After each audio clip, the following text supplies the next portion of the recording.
Evelyn stood frozen, eyes locked on me. For the first time since I'd met her, she didn't look like a hawk ready to tear into prey.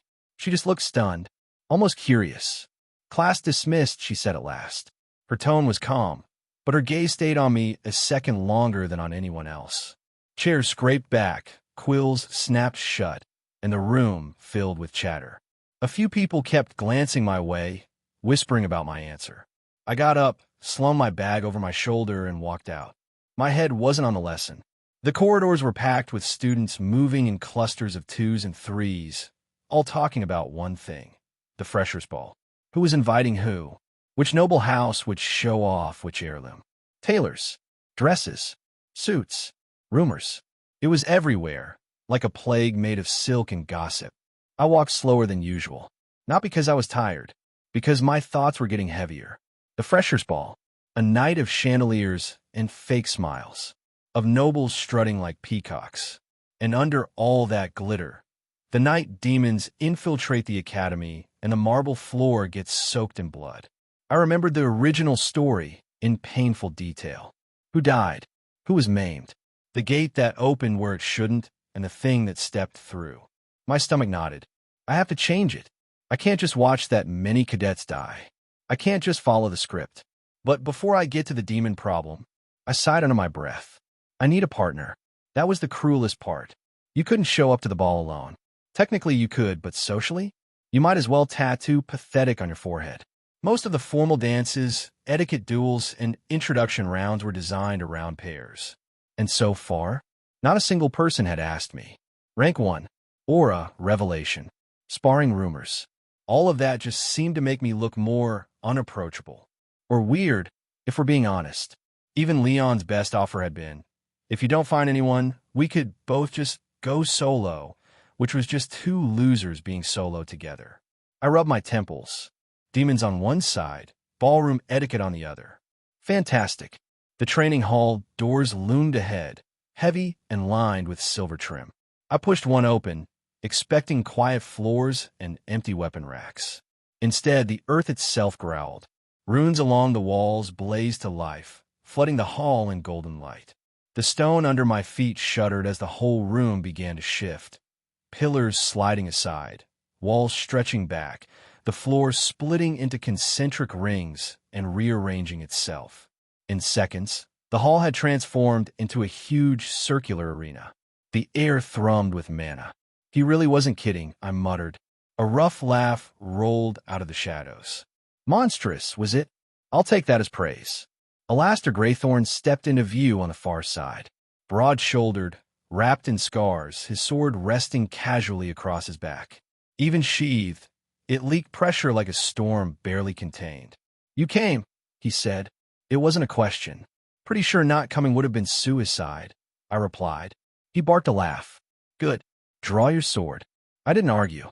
I took a training blade from the rack and stepped onto the ruined floor. What followed wasn't a class. It was a beating carefully wrapped in the word training. Your stance is lazy. Whack. His practice staff smacked my shin. Footwork's heavy. Whack. My wrist flared with pain. Stop thinking so much. Feel the rhythm, he roared. Strike. Block. Step. Pivot. Over and over. My lungs burned. My arms shook. But with every correction, something clicked. My form tightened. My weight shifted more naturally. After what felt like an eternity, Alastair finally lowered his staff. Good. You pick things up quickly. He paused. Still sloppy. But fast. I bent over, hands on my knees. I'll pretend that's a compliment. He snorted. Then he reached into his coat and pulled out a book. Not some random manual. A thick, leather-bound tome, edges worn with age, cover scarred but dignified. A faint glimmer of mana traced over its title. Siki Ryoko Arts. My heart skipped. This art, Alastair said, voice dropping, is older than most kingdoms. 6 forms. Built for speed, deception, and survival. No flashy poses. No heroic nonsense. Just clean, efficient killing. He tossed it toward me. I caught it clumsily, arms still trembling. The weight wasn't just physical. This was supposed to go to Leon. In second year. That gift is what pushes him towards Sword Saint territory in the original storyline. but now it was in my hands. The script was tearing. Learn it, Alastair said, or let it kill you halfway. Either way, you'll come out stronger. Understood? I answered, quieter than I meant to. Good. Now get out before I decide you'd make a decent moving target. I dipped my head in something halfway between a bow and a wobble, clutching the tome like treasure. The iron doors slammed shut behind me with a heavy thud that echoed down the corridor. For a moment, I just stood there, breathing, sweaty, sore, mind racing. This book was never meant for me. Sunlight spilled in through the tall windows, stretching shadows across the stone floors. The academy was still buzzing. Evening classes, servants carrying scrolls, the faint glow of mana lamps flickering on one by one. I walked slowly, the Siki Ryoka arts tucked tight to my side. Every student I passed sneaked a look. Some curious, some wary, a few openly envious. That's him, right? The one who used aura. Rank 1. I heard Professor Alastair kept him back alone. Think one of the 8 families will claim him? Their whispers tugged at me, but I didn't break stride. If they knew the truth, that I'm just a guy cheating with future knowledge, they'd probably riot. The corridor opened into a courtyard. Cool air brushed my skin. A fountain sat at the center, mana-lit water shimmering as a few cadets fed glowing birds perched along the rail. Normally, I might have stopped, let my brain rest. But Alastair's words were still bouncing around my skull. Learn it, or let it kill you. I rub my forehead. Talks like it's nothing. Meanwhile, I'm one bad swing away from dying in training. A group of noble heirs strutted past, uniforms pressed so sharp they almost glinted. One of them shot me a sidelong look and muttered just loud enough. Enjoy being rank 1 while you can, commoner. I didn't bother replying. Their type always burned out screaming later. I left the courtyard and followed a wider hall toward the central rotunda. The rotunda was as impressive as ever. Domed ceiling, stained glass panels depicting ancient demon wars, colored lights spilling down like liquid. Streams of students flowed through multiple archways, voices and footsteps merging into a constant echo. I paused beneath one of the glass panels. It showed a swordsman wreathed in aura, cleaving a massive shadow in half. My fingers tightened around the tome. Heroic arts. Every major house has one. Lionheart sword style. Frostheart's glacial aria. And now I'm holding something that might outclass even those. What the hell am I supposed to do with it? The smell of roasted meat finally broke through my thoughts. My stomach growled in betrayal. Cafeteria first. Existential crisis later. I followed the current of students down toward the great cafeteria. The noise grew with every step. Laughter, arguing, plates clattering. By the time I stepped through the wide archway, the hall was a riot of warmth and sound. Time to refuel. Maybe I'd get 5 minutes of silence. I loaded a tray and retreated to my usual corner table, far from the center of the chaos. Meat, bread, soup. Simple. Filling. For a few seconds, I let myself believe I'd actually get to eat alone. Then the entire room went quiet. Conversation stopped. Laughter cut off. Even the clatter of cutlery died mid-scrape. I frowned and glanced toward the entrance. Silver hair, smooth as falling snow, catching the light with every step. Maria Frostheart, heiress of House Frostheart. Calm, composed, terrifyingly popular. The untouchable flower of our year. Elegant, distant, and very much not someone who sat with random people in cafeterias. She was walking straight toward my table. No way. I muttered under my breath, fork hesitating. Every eye in the hall followed her. Instead of swerving past me, instead of passing by, she pulled out the chair opposite me and sat, silently, like this was the most normal thing in the world. I stared at her. What are you doing? Maria ignored the question. She lifted her fork, took a bite of salad with perfect etiquette, and chewed calmly, completely unaffected by the stunned silence around us. Meanwhile, I was trying not to short-circuit. This isn't right. In the original story, she goes with some background extra to the ball. She shouldn't even be near. So, her voice cut in, cool and smooth. Are you attending the freshers' ball? I almost inhaled my drink. Yeah, I should probably show up. Educational experience, and all that. Her silver eyes flicked toward me, assessing. And your partner? I don't have one yet. I'm considering options. A faint hint of amusement touched her lips. Meaning no one has asked you. That's not. My voice cracked. I winced. That's not the point. Her smile widened by a fraction. Then she leaned in slightly, tone still perfectly composed. Then attend with me. The world stopped. My fork slipped from my hand and clattered against the tray. What? You heard me. She didn't even blink. Let's go together. My brain scrambled. This isn't in the script. Why is she changing routes? Why now? Why me? Why yeah? Okay. I heard myself say, powerless to stop the words. Sure. Her eyes softened just a little, like that was the answer she'd expected. Good. Meet me after class tomorrow. We're going shopping. Shopping? Of course. She said it as if I'd asked if water was wet. You don't own a suit suitable for the ball. We'll fix that. I stared at her. Right. She finished her salad, dabbed her lips delicately, then stood. Her gaze lingered on me for a breath, cold, thoughtful, with something unreadable behind it. Then she turned and walked away. The cafeteria exploded. Did you see that? Maria Frosthart asked him. Is that a political move? A romantic one? A challenge? I just sat there, staring at my food. The demon attack is coming. The ball is a battlefield dressed as a party. And now Maria Frosthart is walking straight into it at my side. I stabbed a piece of meat a little too hard. Fantastic, I muttered. I can dodge Evelyn's chalk. I can survive Alastair's training. But apparently, I can't dodge a noble girl's invitation. Michael POV. The entrance to the Freshers' Ball looked like something out of legend. Two massive doors, nearly 10 meters high, stood before me, engraved with silver runes that pulsed gently with mana. Dragonbone pillars flanked each side, etched with glowing wards. Above, the crest of Arcade Academy shimmered in the air, two crossed swords beneath the world tree. I stood just outside, straightening the cuffs on my midnight black suit. The air smelled like perfume, enchanted carriage smoke, and mana. Rich, sharp, and expensive. Faint music and laughter leaked out from behind the doors, muffled by sound wards. Most students were already inside. One pair after another had gone in to have their names announced and their egos polished. Right now the hall was probably full of nobles networking and commoners pretending not to be overwhelmed. Me? I was late on purpose. Coming last wasn't fashionably late. It was calculated. People remember the first to arrive and the last. Everything in between blurs together. Or maybe I was just stalling, staring at the doors and thinking about what was waiting beyond them. Because I knew something the others didn't. This ball wasn't just a party. It was the prologue to a massacre. Michael, a calm voice pulled me out of my thoughts.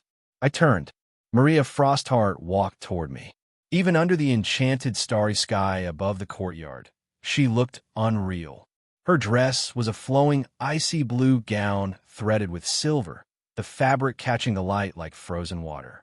Her silver hair was braided and pinned in an elegant cascade down her back, each strand shimmering like snow under moonlight. A faint chill clung to her aura, unintentional but unmistakable. If the hall beyond those doors was a stage, she was walking in as its queen. I realized I was staring. A bit too long. Her lips curved slightly. You're late. I let out a breath. You noticed. Hard not to. Everyone else went in already. Her gaze slid to the doors, then back to me. Her eyes lingered on my suit for half a second. You're dressed better than I expected. I raised a brow. What were you expecting? Training uniform and combat boots. That would have been memorable. The faintest hint of amusement tugged at her mouth. Memorable isn't always good. True. Her earrings caught the light as she tilted her head. Arriving last. You did that on purpose, didn't you? I paused, then nodded. No point lying. Last makes the biggest splash. Splash, she echoed softly. You mean attention. Whispers. Stares. Rumors. I shrugged. If people are going to talk anyway, might as well decide when they start. For a moment, her composure cracked. Surprise flickered in her eyes before she smoothed it away. You think like that even for a simple ball? This isn't simple. Not tonight. She studied me in silence, like she was trying to solve a puzzle. Then, without another word, she stepped closer and slipped her hand into the crook of my arm.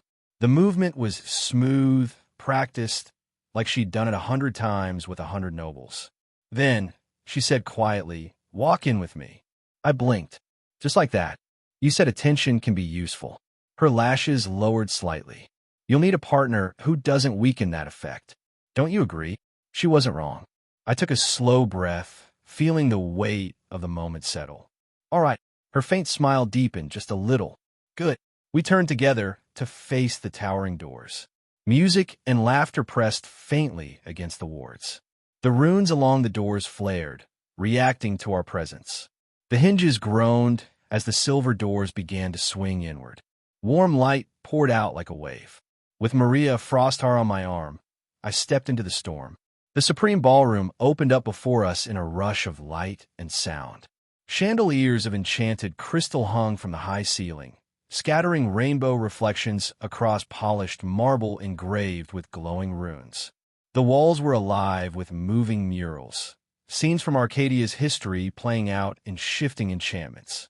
Long tables draped in velvet were stacked with food, roasted wyvern, glittering glasses of enchanted wine, fruits from elven orchards, honey cakes from dwarven halls. The smell alone could make a starving man cry. The orchestra played in the corner, violins, harps, flutes, and a low undercurrent of drums, filling the hall with an elegant, intoxicating rhythm. And then the gazes hit, hundreds of them. Conversations faltered, heads turned. For a heartbeat, the entire hall seemed to pause as Maria and I crossed the threshold. Her hand rested lightly on my arm, posture perfect, expression composed. She didn't bother with a big smile. She didn't have to. Her presence alone demanded silence. I walked beside her in a black suit edged with subtle silver, hair brushed back, steps measured and unhurried. I didn't shine like Leon or show off like Aiden. I just moved as if I belonged there. Because if I flinched now, the rumors would eat me alive. Whispers started almost immediately. Is that Michael Willson? With Maria Frosthart? That's the rank one. They came together. The buzz surged as we walked further in. To them, it must have looked choreographed. Rank 1 and the Frosthart heiress, arriving last, taking the spotlight as if they owned it. Maria leaned in slightly, her lips barely moving. You were right, she murmured. The last entrance is the loudest. I glanced her way. The tiny smile playing at the corner of her mouth said she was enjoying this more than she'd ever admit. Of course she was. Nobles thrive on this kind of theater. I had to admit, it wasn't entirely unpleasant. The crowd parted without being told, like a tide split by an invisible current. Nobles watched us with narrowed eyes, weighing and measuring. Commoners tracked us with open curiosity, some with thinly hidden envy. The air was thick with names and titles. Leon Lionheart, Selena Valen, Alara Moonshade with Aiden Stormfang, Chris Blackthorn, and Lyra Braveheart. All of them had their own moments when they walked in. But now, every comparison was being made against us, and it showed. Across the hall, I caught Leon's eyes. He stood near the banquet table, goblet in hand, Selena at his side in an elegant dress. For a split second, his smile slipped. His hand tightened around the cup. Then he forced a laugh and said something to cover it up. Hey everyone, welcome to our channel, and thank you for your support. If there's a favorite novel on the channel and you want the next part, you're just one step away. Become a Patreon member and I can make it depending on your tier. Thank you for your attention. One day before Fresher Ball, the soft hum of the dormitory's mana lamps filled the otherwise quiet room. Michael lay back in his chair, one hand covering his eyes as the weight of the day pressed down on him. Training, classes, professors, and the constant awareness that the Freshers' Ball loomed like a storm cloud above the academy. All of it swirled in his mind. Then, BZZZZT. His academy's smart watch vibrated, the silver band lighting up with a soft blue glow. He frowned, lowering his hand. For a moment, he thought it was another academy alert, maybe an assignment reminder. But when the holographic screen unfolded above his wrist, the display made his chest tighten. Incoming call, Darius and Lily Willson. Home. Michael quickly straightened his posture. He hadn't seen their faces since the entrance ceremony. The screen flared to life, projecting the grainy but warm image of his parents. Michael, his mother, Lily Benrick, appeared first. Brown hair tied messily, apron still dusted with flour as if she had run straight from the kitchen. Her soft eyes widened the instant she saw him, trembling with relief. Beside her came his father, Darius Willson. Broad-shouldered, with scars that ran across his jaw, he still wore pieces of guild armor. His expression was stern, but the corners of his lips betrayed his pride. "There you are, son," Darius said, voice deep and steady. "Finally caught you." Michael blinked, then forced a small smile. "Father, mother, you both look tired, worn out." Darius barked a laugh, cutting him off. "Well, can't be helped. The Willson Guild just came crawling out of a C-rank dungeon after 24 damn days.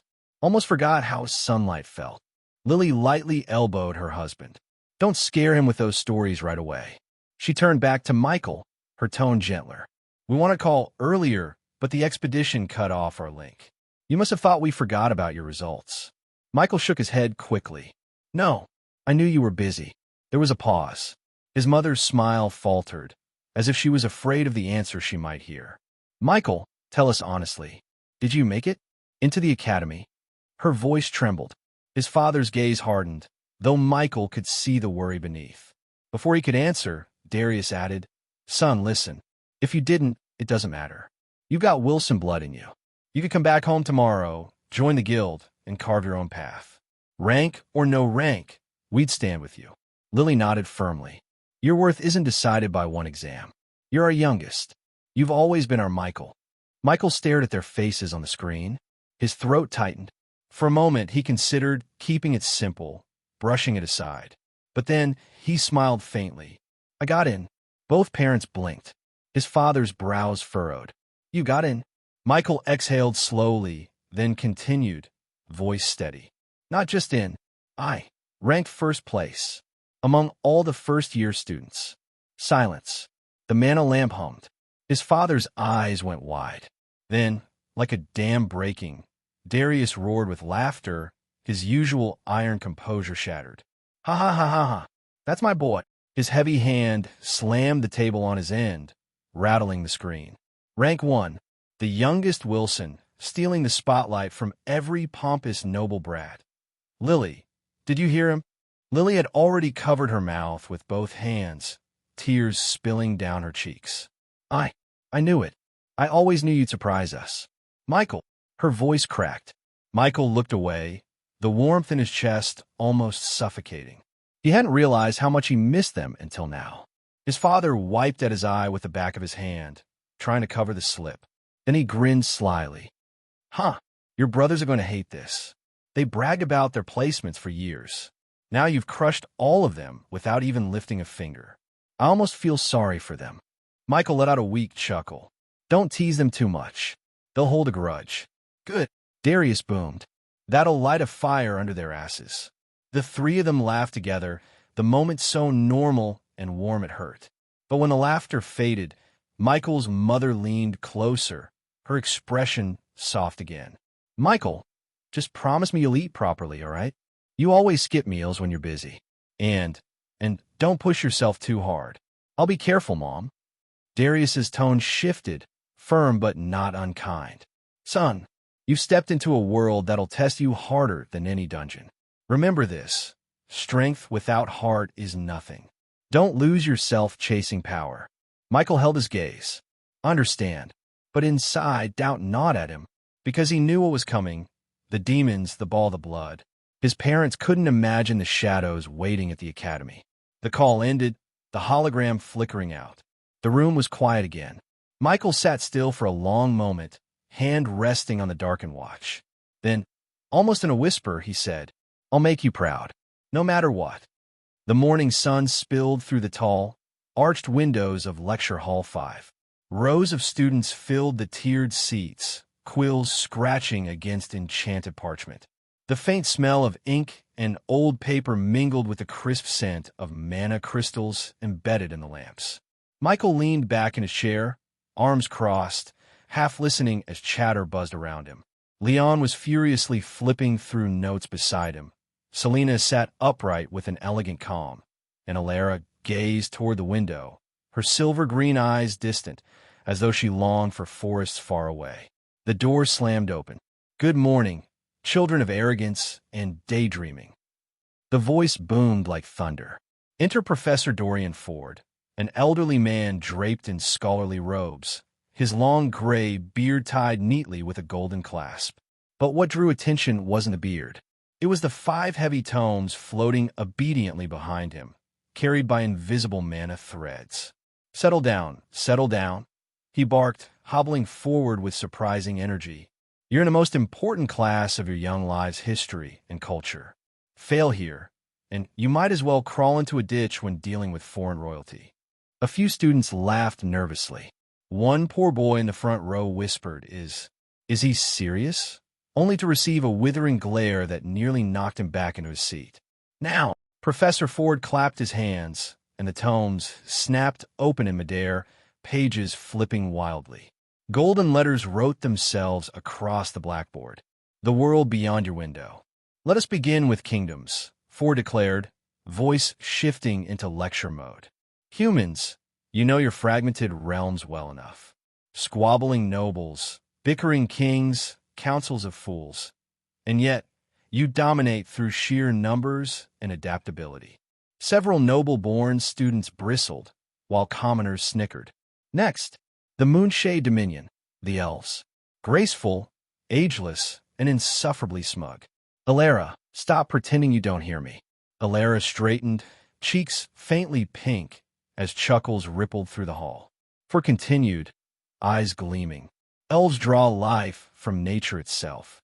Their queen holds dominion over sacred groves, their spellcraft unmatched in healing and elemental weaving. Remember this: if you ever insult an elf in negotiations, you'll be barbecued before you can say apology." Moving on the Ironfang Bastion, the dwarves. His tone deepened, imitating a growl. "Masters of forge and rune smithing, stubborn as stone. Their mountains are said to breathe fire from beneath. Insult a dwarf's beard, and you'll find yourself swimming in molten iron." Some beastkin in the back roared in laughter. Ford's finger shot up, which brings us to the Wild Claw, tribes the beastkin. Strength, pride, and a love for battle songs that will deafen you if you stand too close. They respect strength above all. Best them in combat, and you've earned a friend for life. Fail, and, well, you might become dinner. The class shivered at his grin. And finally, his voice dropped, the air in the hall heavy. The blackboard letters shifted, twisting into crimson script. "The demons." Silence. 2,000 years ago, their emperor nearly consumed Etham. Only the hero Louise, surgeon, and the saint of light drove him back, sealing him away. Yet his progeny, the demon princes, still fester in another dimension, scheming, waiting. Do not think for a second that their hatred has dulled. Michael's eyes narrowed. Of course, the ball, the summoning, it all ties back here. Professor Ford straightened, tone regaining energy. And who ensures balance today? The Council of Authority. 5 seats, known as the Order Bearers. Among them stands your very own principal, Harold Crimson. Gasps echoed across the hall. Yes, yes, Ford waved a hand. Wipe the stars from your eyes. Beneath them, the great 8 houses, the royal families, and the Hunter Association commanders of every guild from mighty to miserable. Together, they keep Etham from collapsing under its own politics. The tomes snapped shut with a heavy thud. That, dear students, is why you are here. Arcade Academy exists to unite, not divide. Fail to understand the world, and you'll repeat its mistakes. Now notes. Start writing before I test you with a pop quiz so brutal you'll cry for your mothers. Groans filled the air. Michael smirked faintly, unmoving. I already know this. It was all in the game's lore compendium. But hearing it aloud, it feels heavier. Real. He exhaled softly, the faint unease in his chest growing. History always repeats itself, and the demons are already moving. We're an explore study class. Listen carefully, children, for today, you'll hear what most mages and warriors have already forgotten. The chalk and instructor Harry Stonerick's hand screeched against the blackboard, tracing symbols in sharp, confident strokes. His robe looked messy, his hair even worse, but when he spoke, his voice carried the conviction of someone guarding forbidden knowledge. On the board, a circle with 3 intersecting lines began to glow faintly. This, Harry tapped it with his chalk, is fire, the first flame rune.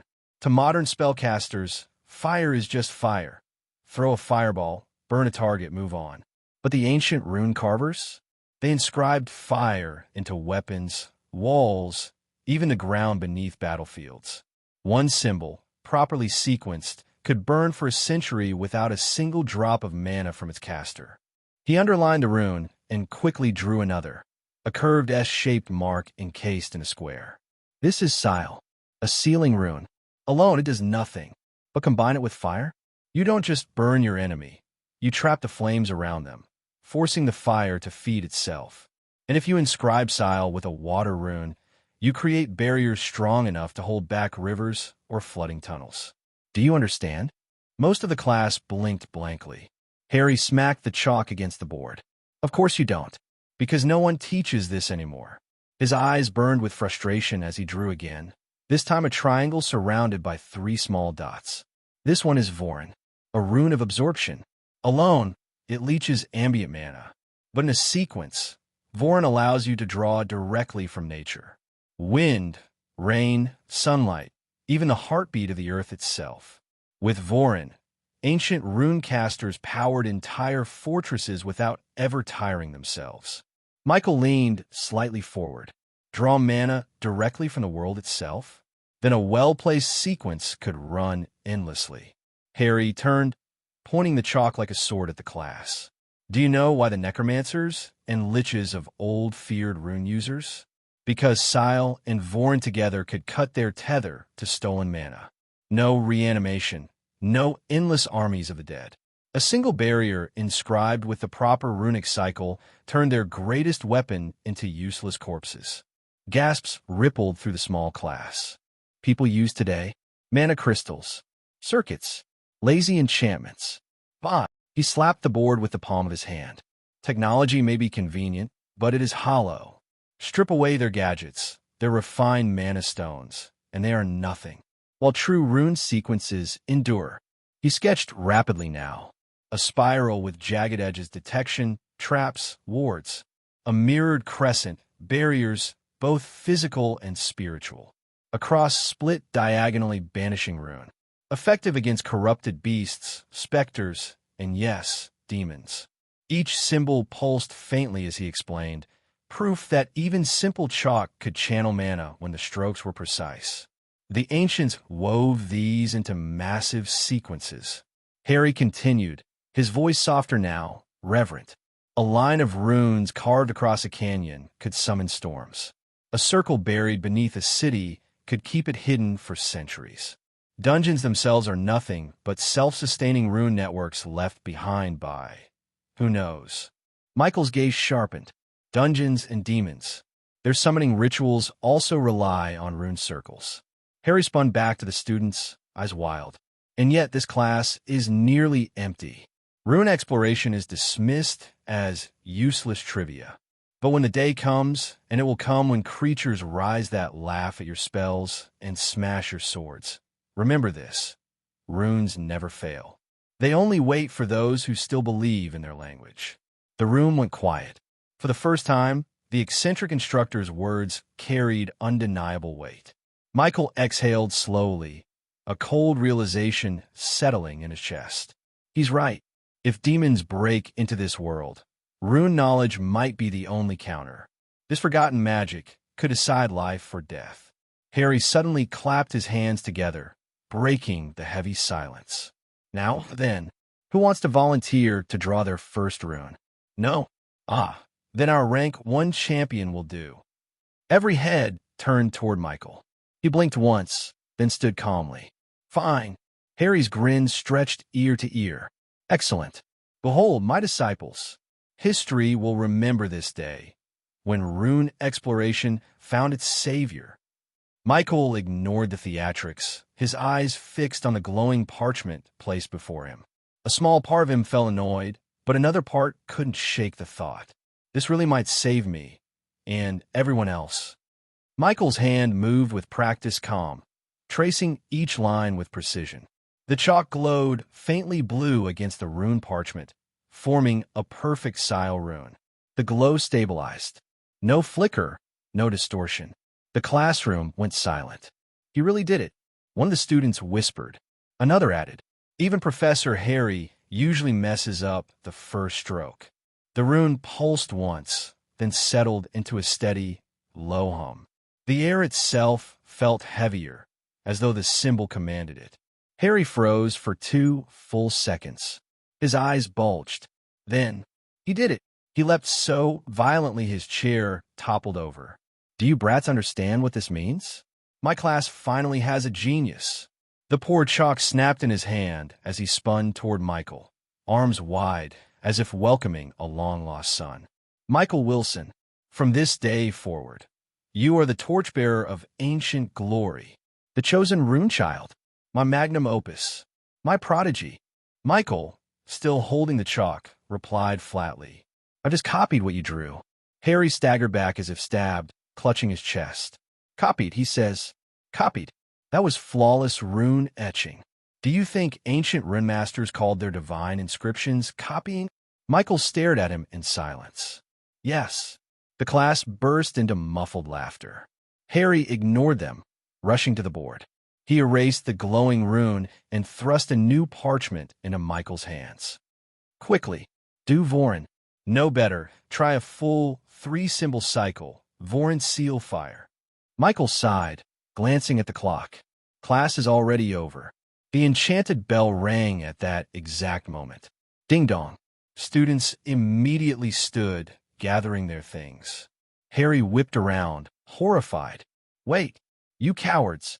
Rune salvation is within your grasp, and you run away to lunch? Michael calmly placed the chalk down and walked toward the door. Michael! Harry lunged dramatically, hands outstretched as though reaching for his departing disciple. Don't abandon me. With you, I can finally prove the glory of runes to this accursed academy. Michael paused at the door, half turning, his expression cool. Send the schedule to my ID. Then he walked out. Harry froze. Then his eyes shimmered with unshed tears. He said yes. He said yes. He collapsed to his knees, muttering like a zealot. At last, a student who understands me. The other students sidestepped him awkwardly on their way out. Michael stepped into the corridor, the faint glow of runes still etched in his memory. His footsteps echoed quietly as he slipped the smartwatch ID back onto his wrist. Rune barriers, traps, anti-necromancer seals. I'll need every tool I can get before the freshers' ball. For the first time that day, he felt something stir beneath his calm exterior. Not fear, not panic, hope, but it was fleeting. He knew what the ball would bring. And no rune, no barrier could guarantee survival unless he used them perfectly. With that thought, he headed down toward the Supreme Hall gate to meet Maria. The marble streets of the Royal Luxury Plaza glittered under enchanted lamplight, though it was still day. Each storefront shimmered with magical glass displays, showing mannequins draped in gowns of silk that flowed like liquid, and suits woven with threads that gleamed faintly with enchantment. For most first years, this plaza was a dream they wouldn't dare step into. Everything here cost more than a year's tuition. But for Michael, with his swollen academy point balance, it was simply another necessity. He walked with steady steps, though inwardly he couldn't help but feel awkward. I really don't belong here. Not in this story. Not next to her. Because walking beside him was Maria Frostheart. Silver hair cascaded like a waterfall down her back, catching every ray of light. Her noble posture was flawless even in simple academy attire. She exuded elegance that made onlookers step aside instinctively. Michael kept his gaze forward, deliberately calm. Maria, however, tilted her head slightly, observing him from the corner of her eye. His expression was composed, almost too composed. "You look stiff," she finally said. Michael blinked, then glanced at her. "I'm not stiff. You're walking like the floor is made of eggshells. It's marble." She suppressed a laugh, her lips curving into a faint smile. He's different, she thought. Most boys would stumble over their words around her or attempt to flaunt. But Michael acted like none of it mattered. Either he was incredibly confident or incredibly dense. The moment they stepped in, attendants hurried forward, their eyes lighting up when Michael flashed his academy ID. Rank 1 of first years. Please, this way. Honored sir, honored lady." Maria raised an eyebrow, a hint of amusement flickering in her eyes at the sudden red carpet treatment. Michael sighed inwardly. "Rank 1 this, rank 1 that. I swear if they tattoo that on my forehead, I won't even be surprised." The attendants whisked them into a private room lined with mirrors, enchanted to show multiple angles at once.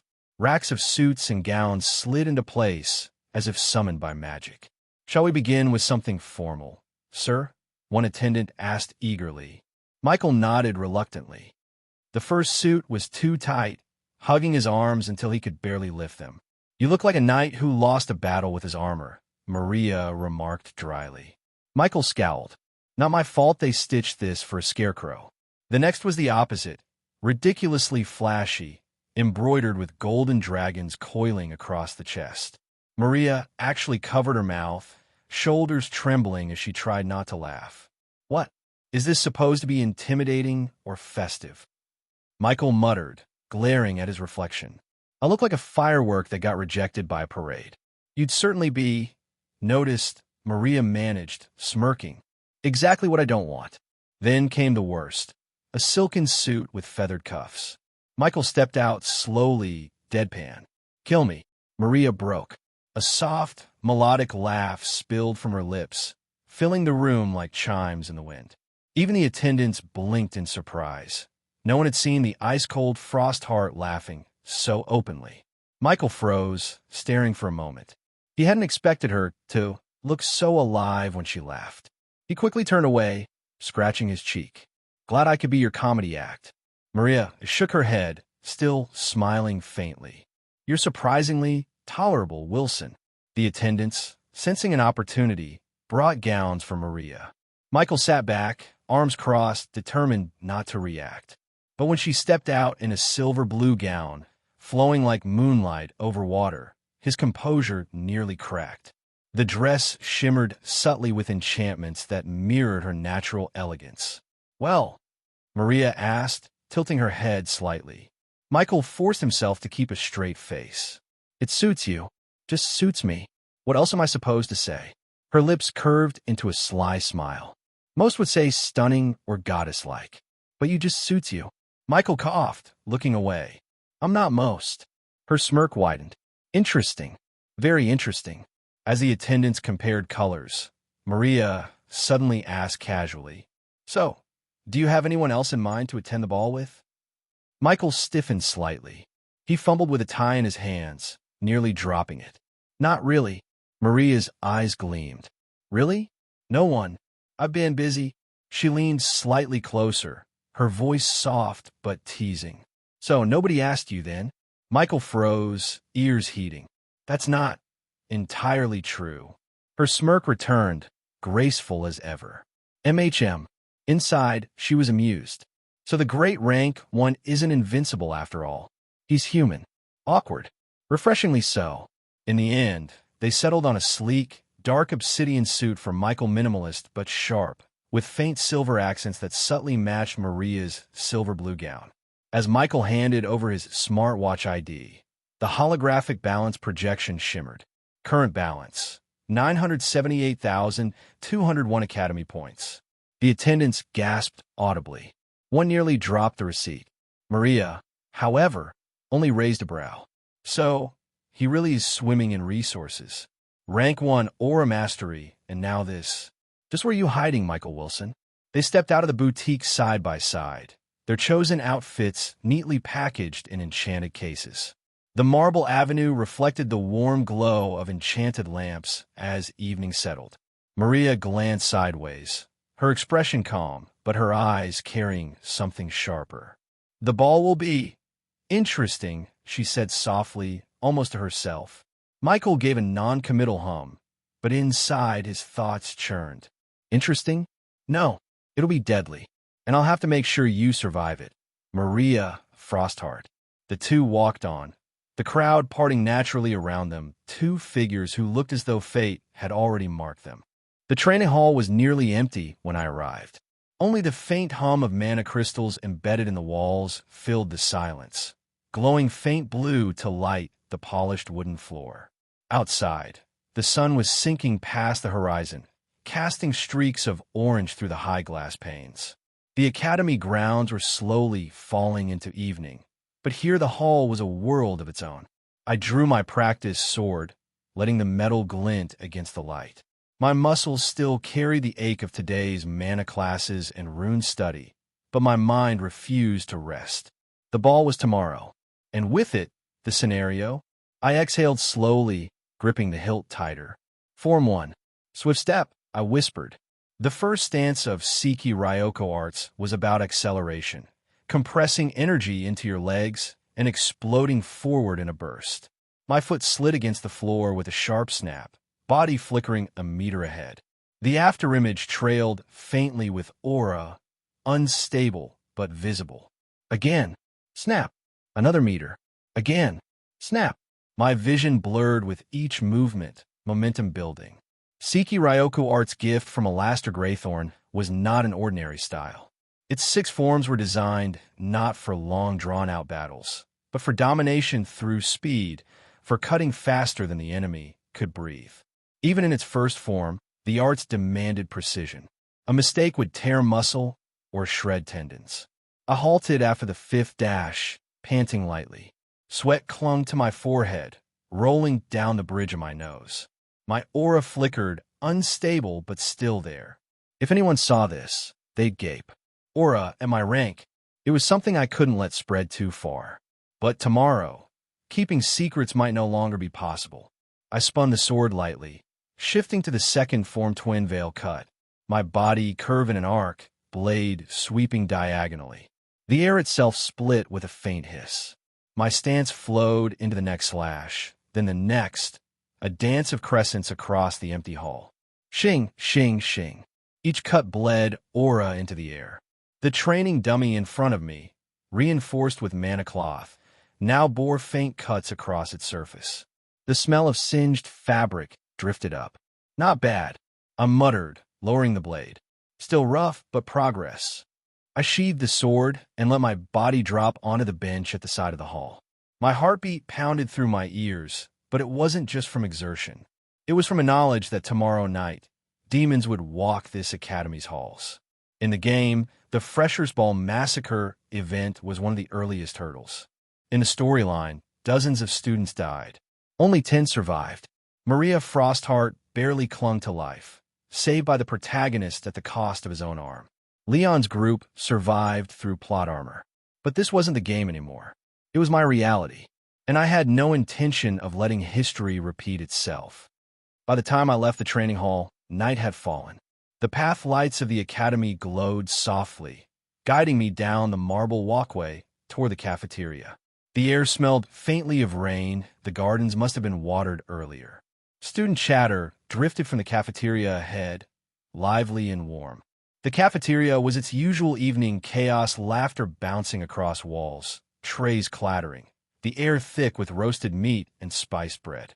I had just entered, tray in hand, aiming for my usual lonely corner when. Oi, rank 1. Leon Lionheart's voice cut through the noise like a war horn. Half the cafeteria turned to look. Sure enough, there he was, golden hair practically glowing under the lamps, waving as if we'd been lifelong comrades. Selena sat beside him, elegant as always, spoon resting in her hand like a scepter. Eric was scribbling notes even at the dinner table, while Alara smiled softly, her silver hair catching the light. Great. The Lionheart squad. Don't pretend you didn't hear me. Leon shouted, grinning. Get your heroic, but over here. I sighed. Declining would only make me look like a recluse. With reluctant steps, I carried my tray over and sat down. Finally, Leon slapped my back, nearly knocking the manna milk out of my hand. Thought rank 1 was too noble to eat with commoners. I coughed. I just like quiet places. Selena arched a brow, her tone sharp but not unkind. Yet here you are. Maybe you're not as solitary as you pretend. Leon ignored her and leaned forward, grin wide. So, Michael's still training with that aura trick of yours? The table stilled slightly. Their eyes lingered on me. Aura wasn't supposed to appear in my rank, but after the spar with Aiden in front of Instructor Alastair, the secret was out. I poked my steak with a fork. I'm managing. Leon barked a laugh. You make it sound like it's a cold. You basically had the whole arena buzzing. Even Alastair looked ready to faint. Alara's eyes sparkled. It was incredible. Aura at your level is unheard of. You really are special, Michael. Eric muttered, not looking up from his notes. Special or dangerous? Depends on perspective. Bah. Leon waved it off. Dangerous to demons, maybe. To us? He's a comrade. I offered a faint smile, but before I could reply, Selena set her spoon down with a soft clink. Her gaze was sharper than usual. Speaking of comrades, tomorrow is the ball. The table quieted again. She folded her hands gracefully. I'm curious, rank 1. Who will you be bringing as your partner? The question hung like a blade. Even Leon leaned forward, eyes gleaming. Oh, yes, tell us, Michael. Who's the lucky girl? Don't say you're going alone. That's a crime against the gods. Eric glanced up finally, pen tapping against his notebook. Even Alara tilted her head, curiosity plain in her expression. I chewed my bread slowly, deliberately drawing out the silence. Then with a small, sly smile, I said, It'll be a surprise. A surprise? Selena repeated flatly, narrowing her eyes. Leon slammed the table with his palm, laughing so loud half the cafeteria turned.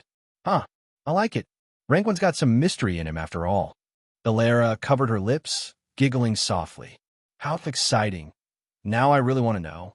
Eric scribbled something down in his notebook, muttering, but it's someone unexpected. He doesn't move like the type to chase nobles. Selena kept her gaze on me, unreadable, though the corner of her lips twitched almost imperceptibly. A surprise? HM? Fine. Just don't embarrass yourself. I shrugged lightly, taking another sip of manna milk as if nothing had happened. Guess you'll all see tomorrow. The group buzzed with speculation, Leon throwing out ridiculous guesses, the head chef, the principal's granddaughter, even a second-year night captain, while Alara tried and failed to stop laughing. For the first time in a while, I felt normal, just another student, surrounded by peers, teased about something trivial.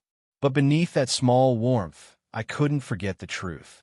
Tomorrow's ball wouldn't be a night of laughter. It would be a battlefield. And my surprise, partner Maria Frostheart was one life I had to protect. Maria, POV. Maria Frostheart sat before the tall mirror of her dorm room, brushing strands of silver hair. The night was quiet. Frost from her window glittered in the moonlight. Her thoughts, however, were not quiet. Michael Willson, she whispered. Today's cafeteria scene replayed in her mind. The way Leon roped him in. The way Michael, awkward but calm, responded. He wasn't arrogant like most rank 1s. He wasn't flustered, either. Just grounded. Maria's lips curved faintly. Most boys she met puff themselves up or try to flirt. Michael? He acted like none of it mattered. It was refreshing. Maddeningly so. She placed a brush down, leaning forward on the table. Still, you're hiding something, aren't you? Her icy blue eyes narrowed. She had noticed the way his eyes sharpened at times, like a predator analyzing prey. The way he trained when no one was watching. The ball was tomorrow. Maria Frostheart intended to see just what kind of person Michael Willson truly was. Other POV.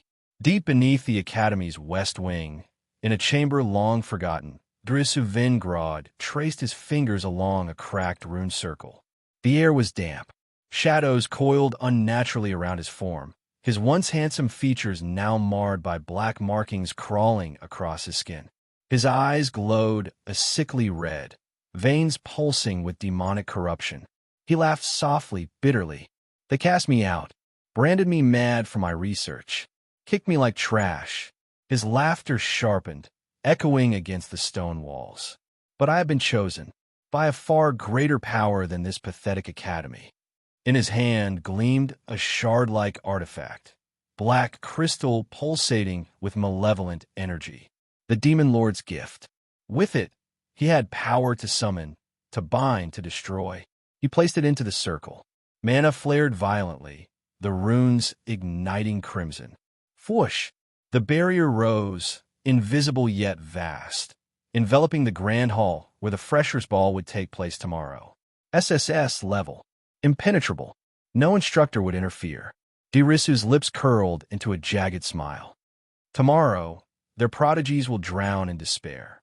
20 soldiers, 2 lesser demons, enough to paint the hall red. From a circle, claws burst upward, scraping stone. One after another, twisted demonic forms clawed into existence, their eyes glowing hellfire. Dirisu spread his arms, laughing. Dance for me, children of the academy. Dance in blood, and when your corpses fall, my revenge will be complete. Back in my dorm, I sat at the desk, staring at my sword resting on the stand. The academy grounds outside looked peaceful. Too peaceful. I clenched my fist. Tomorrow, the ball becomes a battlefield. The system's faint hum lingered at the edge of my thoughts, like a clock counting down. And somewhere deep beneath, Dirisu's laughter echoed, unheard by all, save the shadows. The morning air carried a stillness rare in the academy grounds. It was Saturday, which meant no classes, no lectures, no students crowding the hallways. The usually bustling courtyards were eerily calm, save for the faint rustle of leaves in the early breeze. Also today is Freshers' Ball. So many students are either practicing dance or how to talk with their partner, and even some thinking of proposing to their partner for date, and me, as you can see. Elle stepped across the stone pavement toward the training hall, his footsteps echoing faintly against the marble walls. He had half expected to be the only one here who, in their right mind, would spend the morning of the Freshers' Ball in a training arena, instead of preparing elaborate hairstyles and suits. Yet as he pushed open the heavy wooden doors, a familiar voice greeted him. "Good morning, boy." Michael blinked. Standing in the middle of the empty arena was a tall, broad-shouldered man, arms folded, long black coat, swaying faintly, as if even the air dared not come too close. His sharp gray eyes glinted under the streams of sunlight, filtering through the stained glass windows. "Teacher Alastair?" Michael stepped forward, bowing slightly. "I didn't expect to see you here so early." The man's lips curved into a rare smile. "Huh, and yet here you are. Even ranked first among all your peers, you still sneak off here at dawn to sweat instead of polish your boots." He chuckled deeply, voice booming across the hall. "Good boy. Very good." Michael rubbed the back of his neck awkwardly. "I want to become stronger." For a moment, silence. Then Alastair threw back his head and laughed. "Ha ha ha ha. Stronger, he says. Boy, you're already stronger than half the so-called geniuses the noble houses are so proud of. And still, you hunger for more?" Michael's eyes narrowed, his voice firm. "Yes, because enough will never be enough." The instructor's laughter softened into something almost proud. He strode closer, raising a heavy hand and landing it squarely on Michael's back with a loud thud. Michael staggered forward half a step. Alastair's casual pat felt like being hit with a battering ram. "You've already surpassed your peers, and yet your eyes burn as if you're starving." "Huh, I like that. I really do." Alastair's grin widened. "Makes me want to claim you as my disciple even more." Michael's face darkened slightly. He turned his gaze away. "Teacher, I've already given you my answer." Alastair arched an eyebrow. "I want to grow on my own," Michael continued. His voice was quiet but steady. "If I lean on you too much, I won't become the kind of strong I need to be." For a moment, silence lingered in the vast hall. Then Alastair burst into another hearty laugh, though this time tinged with a note of respect. "Ha ha ha, so stubborn. But I like that too. Fine, fine. I'll stop asking, at least out loud." He smirked, "But I'll keep a little hope in the back of my heart." Michael let out a faint sigh. Figures. The morning stretched in a steady rhythm. Michael drew his sword, its steel catching the sunlight as he moved into stance. His feet slid across the polished floor, muscles tightening, mana flowing steadily through his veins. Aura wrapped faintly around the blade, shimmering faintly, controlled. Slash, stab, parry flow. The sound of his movements echoed like a heartbeat in the empty hall. Alastair stood nearby, arms crossed, occasionally barking corrections. Lower your elbow. Yes, like that. Don't stiffen your shoulders, boy. Let your weight guide the blade. Good. Again. Sweat ran down Michael's forehead as he repeated the forms, faster each time. Each strike left faint afterimages in the air, Aura sharpening his blade until it hummed audibly with power. Time slipped unnoticed. 2 hours vanished in a haze of movement. Finally, Michael stepped back, chest rising and falling steadily, sweat dampening his shirt. He sheathed his sword with a sharp clink. Alastair approached, tossing him a flask. Here, drink. Michael caught it, took a long swig of the cold, bitter water. Relief coursed down his throat. He exhaled slowly, lowering himself onto the stone bench. The silence was companionable, until Alastair spoke again, tone suddenly casual. So, boy, are you not preparing for the ball? Michael choked, nearly spitting his drink across the floor. He coughed violently, glaring at the instructor. What kind of question is that, teacher? Alastair's shoulders shook with suppressed laughter. Huh, did I hit a nerve? Michael rubbed his throat, scowling. I'll attend. Of course. I see. Alastair leaned back against a pillar, eyes half amused. So you found yourself a partner, then? That's not important. Michael's ears burned faintly. Oh, it's important, boy. Alastair's voice dropped into a strange mixture of nostalgia and bitterness.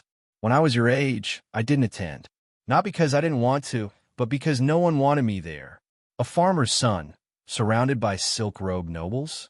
Huh. His gaze drifted somewhere far away. They kept their distance.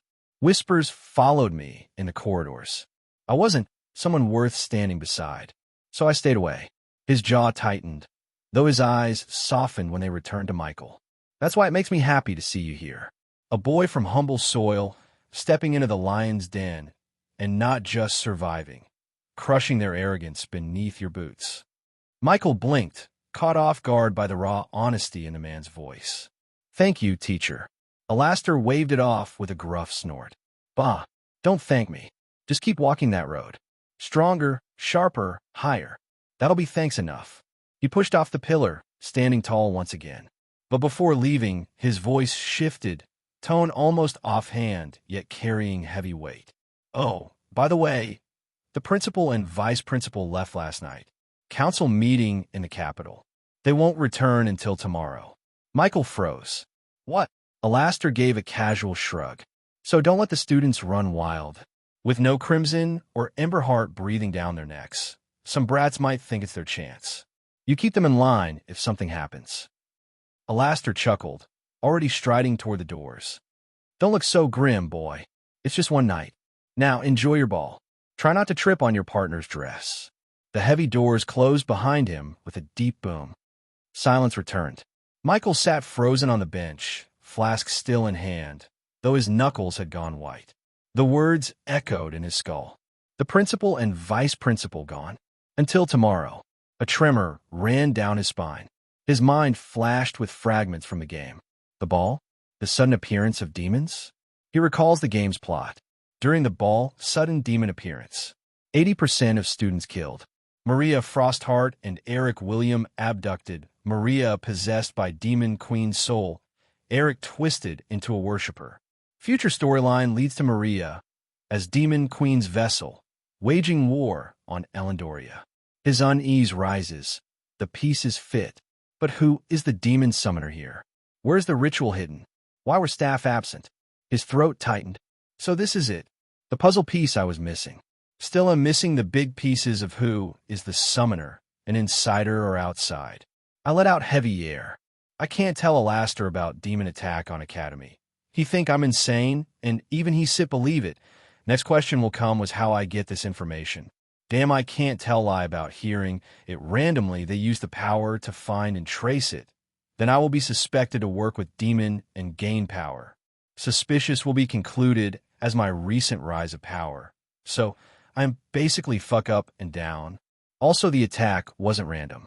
It wasn't sloppy narrative. It happened because the two strongest guardians of the Academy were absent. Now, the question is, who is the mastermind behind all of this? Then something happens that surprised me, my non-helpable system, as a notification after 1 week. I click open the notification when it showed that I have received some quest. Main quest, survival of the first arc event.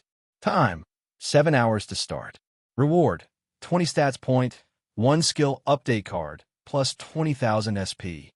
Side quest 1, save major main cast. 1. Eric William, 2 Maria Frostheart. Task, 0/2.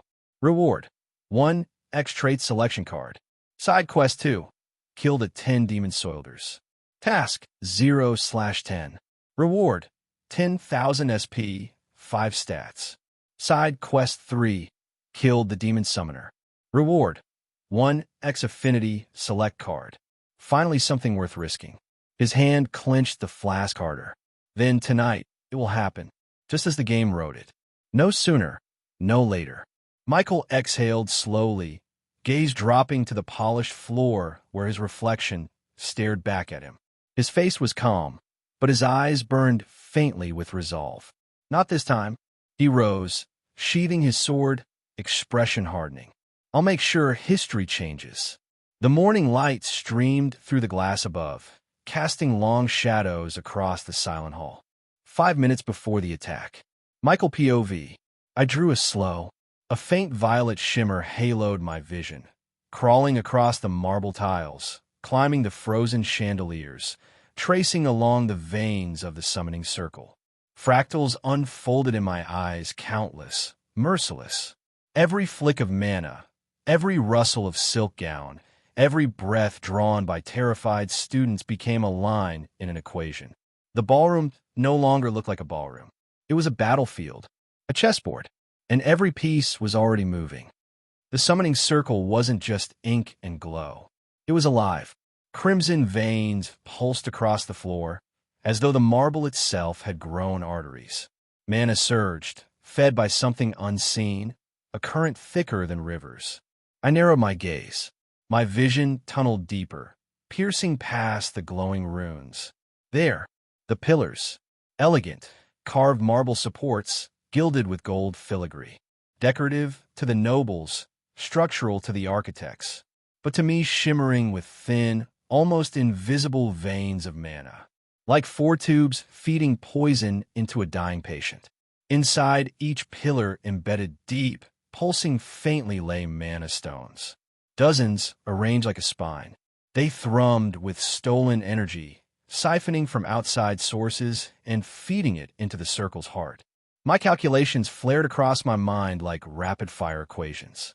Destroy the stones, outright backlash. Catastrophic. Building collapse within 1.2 seconds. 73% casualties. Ignore them, circle completes. Projection. High-rank demon, category A. Probability of survival, 0.8%. Sever channels in controlled sequence, risk minimized. 52% chance of success, unless coordinated perfectly. I clench my fist. 52%. Better than 0. Gasps echoed around the hall. A noble girl screamed. Someone shouted demons as the first malformed claw scraped against the inside of the rift.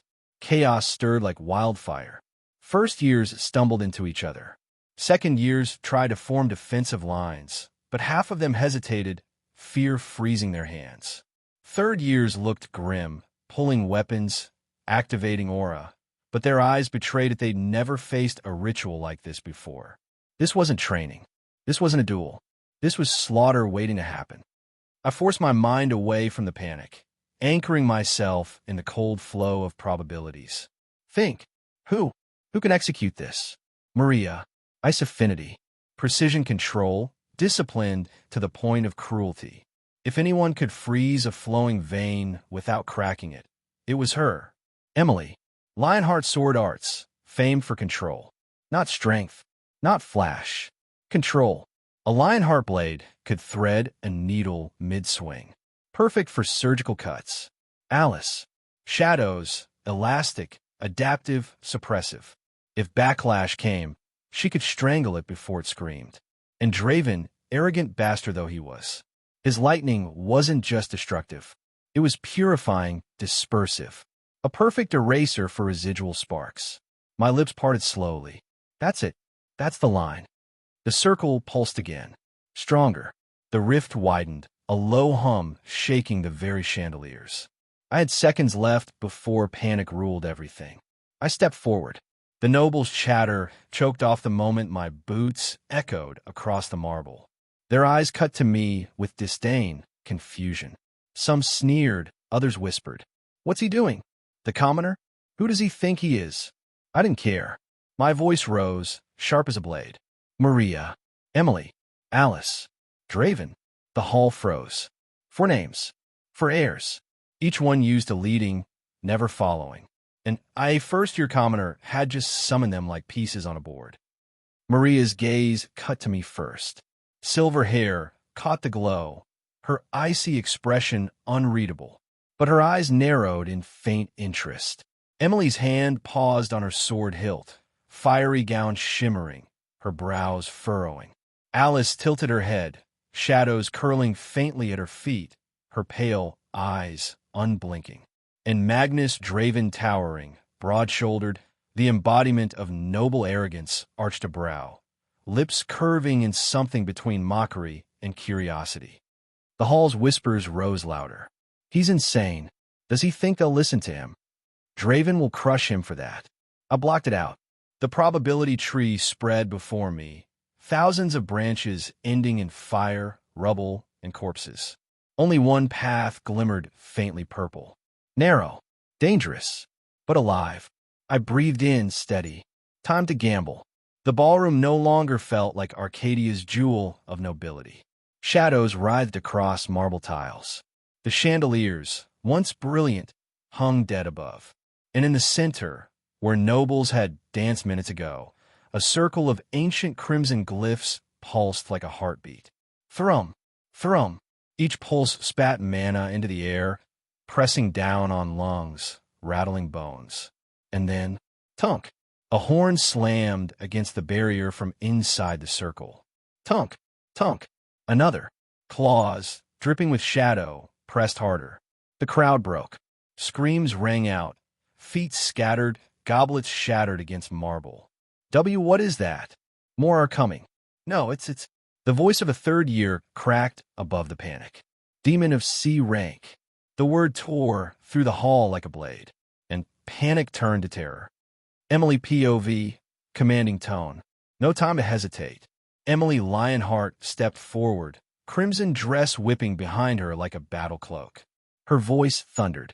Third-year mages. Shield now. Dozens of upperclassmen snapped to attention through sheer instinct. Hands flared, runes carved into the air, mana threads locking together. A crystalline dome shimmered across the hall, hexagonal plates fusing into place. The demon's claws struck. Bam! The dome quivered, spiderweb cracks branching outward. But it held. Emily's breath steadied. She could feel her own fear clawing at her ribs. Demon soldiers. D-rank equivalents. Dozens of them pressing through a circle that was still growing. But she couldn't let it show. Not here. Not in front of cadets who would shatter at the first sign of weakness. Emily command at her junior. Second years. Form strike units. D-rank hunters to the front. When the shield falters, you strike the breach. A chorus of affirmatives answered. Lightning, fire, and steel lit the air as they prepared. She turned her head slightly, voice lower, yet sharper. First years, stand by. Do not panic. If you falter, you'll be trampled by what comes next. Her words were both whip and anchor. Cadets stiffened, terror still in their eyes, but none dared disobey. Michael POV. I had to admit it. Emily Lionheart wasn't just a noble heiress. She was a commander. Her words cut through panic, welding the fear of hundreds into brittle resolve. Still, resolve wasn't enough, because the circle pulsed again. The glyphs weren't weakening, they were feeding. I narrowed my eyes, purple fractals flickering across my vision. Quantum analysis mind-churned, showing branching futures, threads of collapse. And then there it was. Thin veins of mana, spidering outward from the circle, feeding into the ballroom's support pillars. Mana stones. Embedded. External fuel. That was the key. Break them wrong. Building collapse. Circle destabilization. High-rank demon summoned. My breath caught. That was the original story, wasn't it? Kidnap attempts. Blood on marble. The worst-case future. Not tonight. Maria low, urgent. You called me. Speak. She stood beside me, eyes colder than the ice she wielded, yet I saw the faintest tremor in her hand. She wasn't afraid of demons, she was afraid of losing control of the battlefield. Michael quiet, firm. The circles being fed. Mana stones hidden in the pillars. Cut them wrong and we collapse the hall, or invite something stronger. Maria's silver eyes sharpened. She didn't ask if I was sure. She simply believed. But Emily heard, turning sharply, fire flashing in her gaze. Emily sharp, disbelieving. What? Michael, you heard me. The stones must be neutralized in sequence, or this becomes a massacre. The room shuddered again as the demon slammed against the shield. Emily's knuckles tightened on her sword hilt. She searched my face like she wanted to catch me bluffing, but I didn't blink. Finally, she exhaled, a harsh edge in her breath. Emily low, grudging. Then tell me how. Now. The light of fractured futures danced in Michael's eyes. He turned not just to Maria, but to the others gathering, drawn by the tension, the truth. Maria arrived, and Emily was one hand away from him, also Magnus and Alice also present near me. Michael, commanding. Maria, when I signal, you freeze the mana lines. Ice will slow the flow without shattering them. Maria's lips curved faintly. Consider done. Michael, Emily, after the freeze, you strike. Your control's sharp enough to sever them clean. Emily tilted her chin, pride flickering through her eyes. Then I'll cut without fail. Michael, Alice, shadow threads, contain the backlash when the mana surges. Alice Night Veil stepped from the shadows, veil drifting like smoke. Her voice was soft, amused. You're not half bad at playing general, commoner. Very well. My threads will weave the leaks shut. Michael, Draven. The name alone made the hall stiffen. Magnus Draven stood aloof, hands behind his back, expression carved in arrogance. Sparks danced lazily along his glove. You expect me to play janitor? Michael flat, unwavering. You're lightning. Perfect for dispersing fragments. You want to walk out alive, you do it. Magnus' smirk didn't fade, but something colder sparked in his eyes. TCH, I'll consider it charity. Leon POV. I clench my fists. Michael, commanding nobles, giving orders to Draven, and worse Maria and Emily actually listening.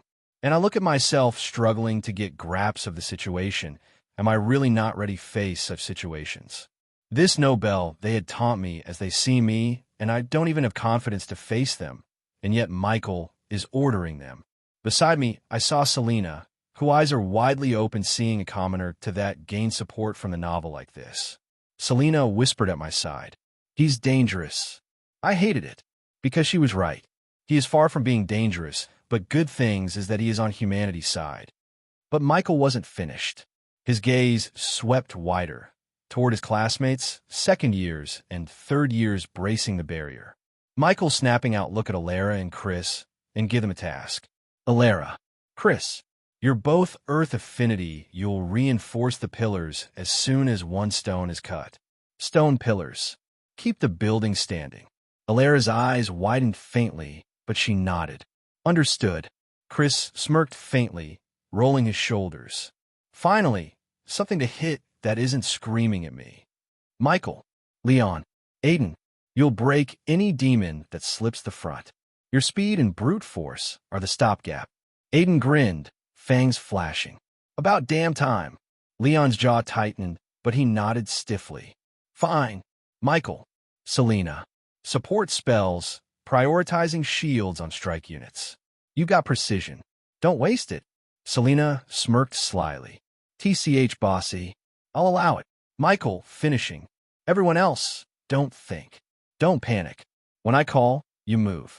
If anyone hesitates, his eyes swept across the trembling first years. You die. Simple as that. The hall fell into silence again, not of fear, but of grim acceptance. Michael Willson stood at the center, eyes burning violet, voice cutting like steel. And somehow, the nobles listened.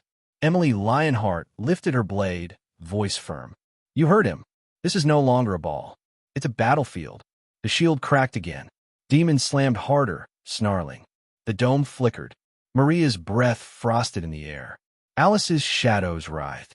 Draven's lightning danced sharper. Everyone waited. For one signal. For Michael's call. Leon POV. From my table, I watched them. No, everyone watched them.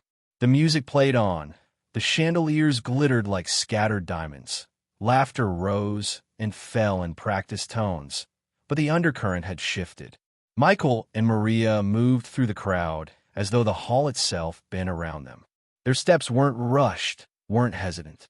They walked as if this ballroom, with all its crystal floors and noble bloodlines, was theirs. Students scrambled to greet them, voices faltering, smiles stiff. Ah, rank 1, congratulations. Lady Frostheart, why you look radiant tonight. The words fumbled out, and yet neither of them faltered. Michael offered small, calm nods. Maria smiled. Just enough, never too much. Polite, untouchable. And the nobles? They forced smiles that looked more like grimaces. Their pride weighed down their tongues, choking back the sneers they so desperately wanted to fling. But none dared. Not tonight. Even Chris Blackthorne, loud, smug, always so quick to cut others down, blinked in open surprise before disguising it beneath a careless laugh. His hand tugged at his tie, a flicker of unease betraying him. The hall was bending, I realized. Slowly, inevitably. Away from tradition. Away from us. Toward him. They look good together, Elara said suddenly. The words pierced through my chest. My head snapped toward her. What? Good, she repeated simply, her delicate voice carrying no hesitation. She swirled her wine, moonlight hair gleaming under the chandelier. Like balance. Her gaze stayed on them, thoughtful, admiring. Aiden's laugh cut the moment like a blade. He leaned back in his chair, his wolfish grin flashing sharp teeth. Oh, Leon's not going to like that one bit.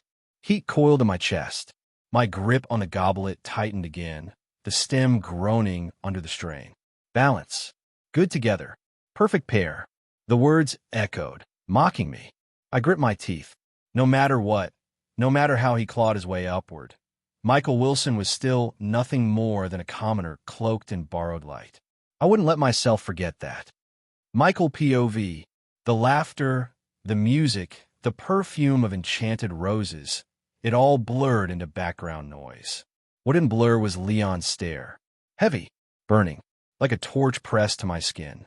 I didn't need to look to know it was there. But I did anyway. Just once. Our eyes met across the hall. No words were spoken. None needed. But in that single locked glance, everything was said. The pride, the resentment, the challenge. And then, deliberately, I turned away. Maria noticed. Of course she did. Her grip on my arm tightened, just the barest fraction, before her voice slid into my ear, soft, measured, carrying that icy calm she always wore like armor. Careful, she murmured. Lionheart doesn't take kindly to being overshadowed. Her breath brushed lightly against my skin, words weighted with warning. I almost smiled. Then he should shine brighter, I said flatly. Maria's steps slowed just half a pace. Her eyes flickered sideways, surprise glinting first, then something else. Delight. Her lips curved ever so slightly, a smirk that carried both amusement and approval. She breathed. I didn't expect you to answer like that. The warmth of the chandeliers spilled over her silver hair, catching in her eyes like twin shards of starlight. I didn't reply, because for once I didn't need to. The ballroom continued around us, music rising, laughter flowing, Noble's scheming, but between Leon's clenched jaw across the hall and Maria's faint smile at my side, I could feel it. The stage was already set, and the real performance hadn't even begun. Eric POV. I had prepared myself, or at least I thought I had. From the moment Maria Frostheart rejected me, from the moment her cold voice cut through the air, telling me she already had a partner for the ball, I swore to myself I wouldn't flinch. I even found someone else. Lillian Nill. She was simple, a priest-class cadet from B class, timid but bright. When she asked me if I wanted to attend with her, I almost laughed. Almost. But the way her hands trembled, the way she bit her lip as though expecting me to crush her before she even finished speaking, something inside me shifted. I should have refused outright. My family would scoff at the very idea of me walking with someone like her. A Nill? A hunter's bloodline with barely any recognition? My parents would call it degrading. And yet, her eyes were so earnest, and the silence stretched, waiting for my answer. So my pride answered first. I should not go with a lowly person like you. I began, watching as her smile crumbled, her gaze dropping. But I didn't stop. My pride wouldn't allow me to. But as a generous man, I will accept your offer for your braveness. For a moment, she didn't believe me. She blinked, then blinked again, and then she jumped, literally jumped. Her hands pressed her lips, eyes sparkling. Really, her voice cracked, full of disbelief and raw joy. I remember turning away quickly so she wouldn't see my face, because in that instant, I felt something strange. Warmth. But it wasn't Maria. It wasn't the Frostheart girl who had occupied my heart since I was 12 years old. Flashback. Age 12. It had been at a Duke's party. I don't even remember the man's name now. Some gathering of noble bloodlines. Another suffocating banquet hall filled with hollow words and false laughter. And then I saw her, Maria Frostheart. Her silver hair shone like threads of moonlight under the chandeliers. Her pale blue eyes didn't waver when others approached her. She stood alone, aloof, yet utterly unshaken, as if she belonged in a world no one else could touch. And I, just a boy, fumbling through rehearsed etiquette and half-learned sword forms, stared. My chest tightened. My hands trembled. Love at first sight. That's what the novels called it, wasn't it? Even then, I knew what I wanted. My family encouraged it. A Frostheart daughter would be an excellent match, they told me. They even sent an engagement letter, though no reply ever came. And I tried. Gods, I tried. Every banquet, every festival, every chance encounter, I looked for her. I tried to speak, even when her cold eyes cut me down, even when her responses were little more than nods or silence. But I told myself it didn't matter, because one day we would meet again, at the academy, and when that day came, I would make her see me. Back to present, the ball, and here we were. The chandeliers sparkled above. The music swelled. Nobles paraded in with their carefully chosen partners. And Maria Frostheart walked in with him. Michael Willson, the so-called rank one. I almost laughed when I first saw them together. Surely it was nothing. A ruse, perhaps. A way to dismiss pests like me. She hadn't really chosen him. She couldn't have. He was random. A commoner boy with a flashy duel under his belt. Nothing more. Yes, that had to be it. Flashback. The rejection. Maria. I had said that morning, my heart pounding, my words rehearsed 1,000 times. Would you honor me by being my partner for the ball? Her gaze turned. Cold. Still. And she said, I already have a partner. No hesitation. No apology. No opening for me to plead. Just finality. I told myself then that it was a lie. That she was simply avoiding me, as she always had. That she had chosen some random name to brush me aside. But now I saw the truth. She hadn't lied. She had chosen him. Present. But then, the music shifted. The light softened. And Maria Frostheart turned to him. Her hand, pale and delicate, slipped into his. The whispers rose. Maria Frostheart, actually dancing with him. My chest froze. I waited for her to push him away, to remind him of his place, to show that this was nothing more than a whim. But she didn't. She pulled him forward, onto the dance floor, and she smiled. Not the cold, distant curl of lips she gave me. Not the indifferent mask she wore at every noble gathering, but a small, amused smile, like the faint thaw of frost beneath spring sunlight. I gripped my goblet so hard I thought it might shatter. No, no, this wasn't real. He was fumbling. His steps were stiff, mechanical. He wasn't graceful, not like a noble trained in ballroom arts since childhood. He should have embarrassed her. But Maria moved with him, guided him, laughed with him, laughed, and he smiled back, like he belonged. My throat tightened dry, because in that moment, even I who had watched her for years, saw something I had never seen before. Maria Frostheart wasn't just tolerating him. She was shining. Eric POV, present. The music swelled, their steps spinning across the crystalline floor. The chandeliers rained light across her silver hair, across his steady frame. The hall itself seemed to pause for them. And me? I sat in the corner, watching, with Lillian at my side, her eyes wide with awe at the dance, her hands clasped as though she were witnessing a fairy tale. I wanted to scream, to rage, but I couldn't, because all I could see was her smile that wasn't for me. My vision blurred, my chest burned, and yet I forced the goblet to my lips, swallowing wine that tasted like ash. Because I was Eric, because I was noble, because I had pride. I wouldn't let them see me break. But inside, I was already in pieces. Underscore.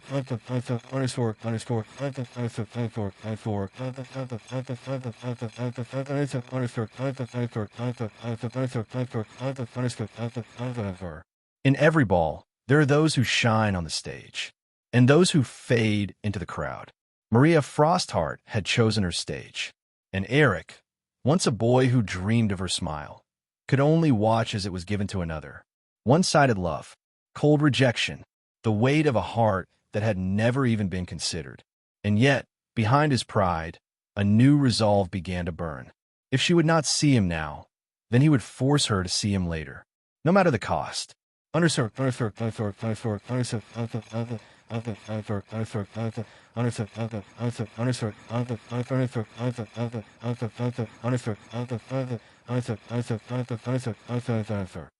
Eric POV. I whispered into the rim of my glass, too quiet for anyone to hear. Michael Willson, you've stolen what was mine, but I will take it back. I didn't know how. I didn't know when, but the fire in my chest demanded it. Because love, because pride, because heartbreak this deep could not be left unanswered. And so I watched her dance with him, even as every step shattered me further. Michael POV. The orchestra's melody shifted. Violins softened, the tempo slowed. A hush rippled through the crystalline ballroom as the conductor lifted his baton, guiding the flow into something elegant, deliberate.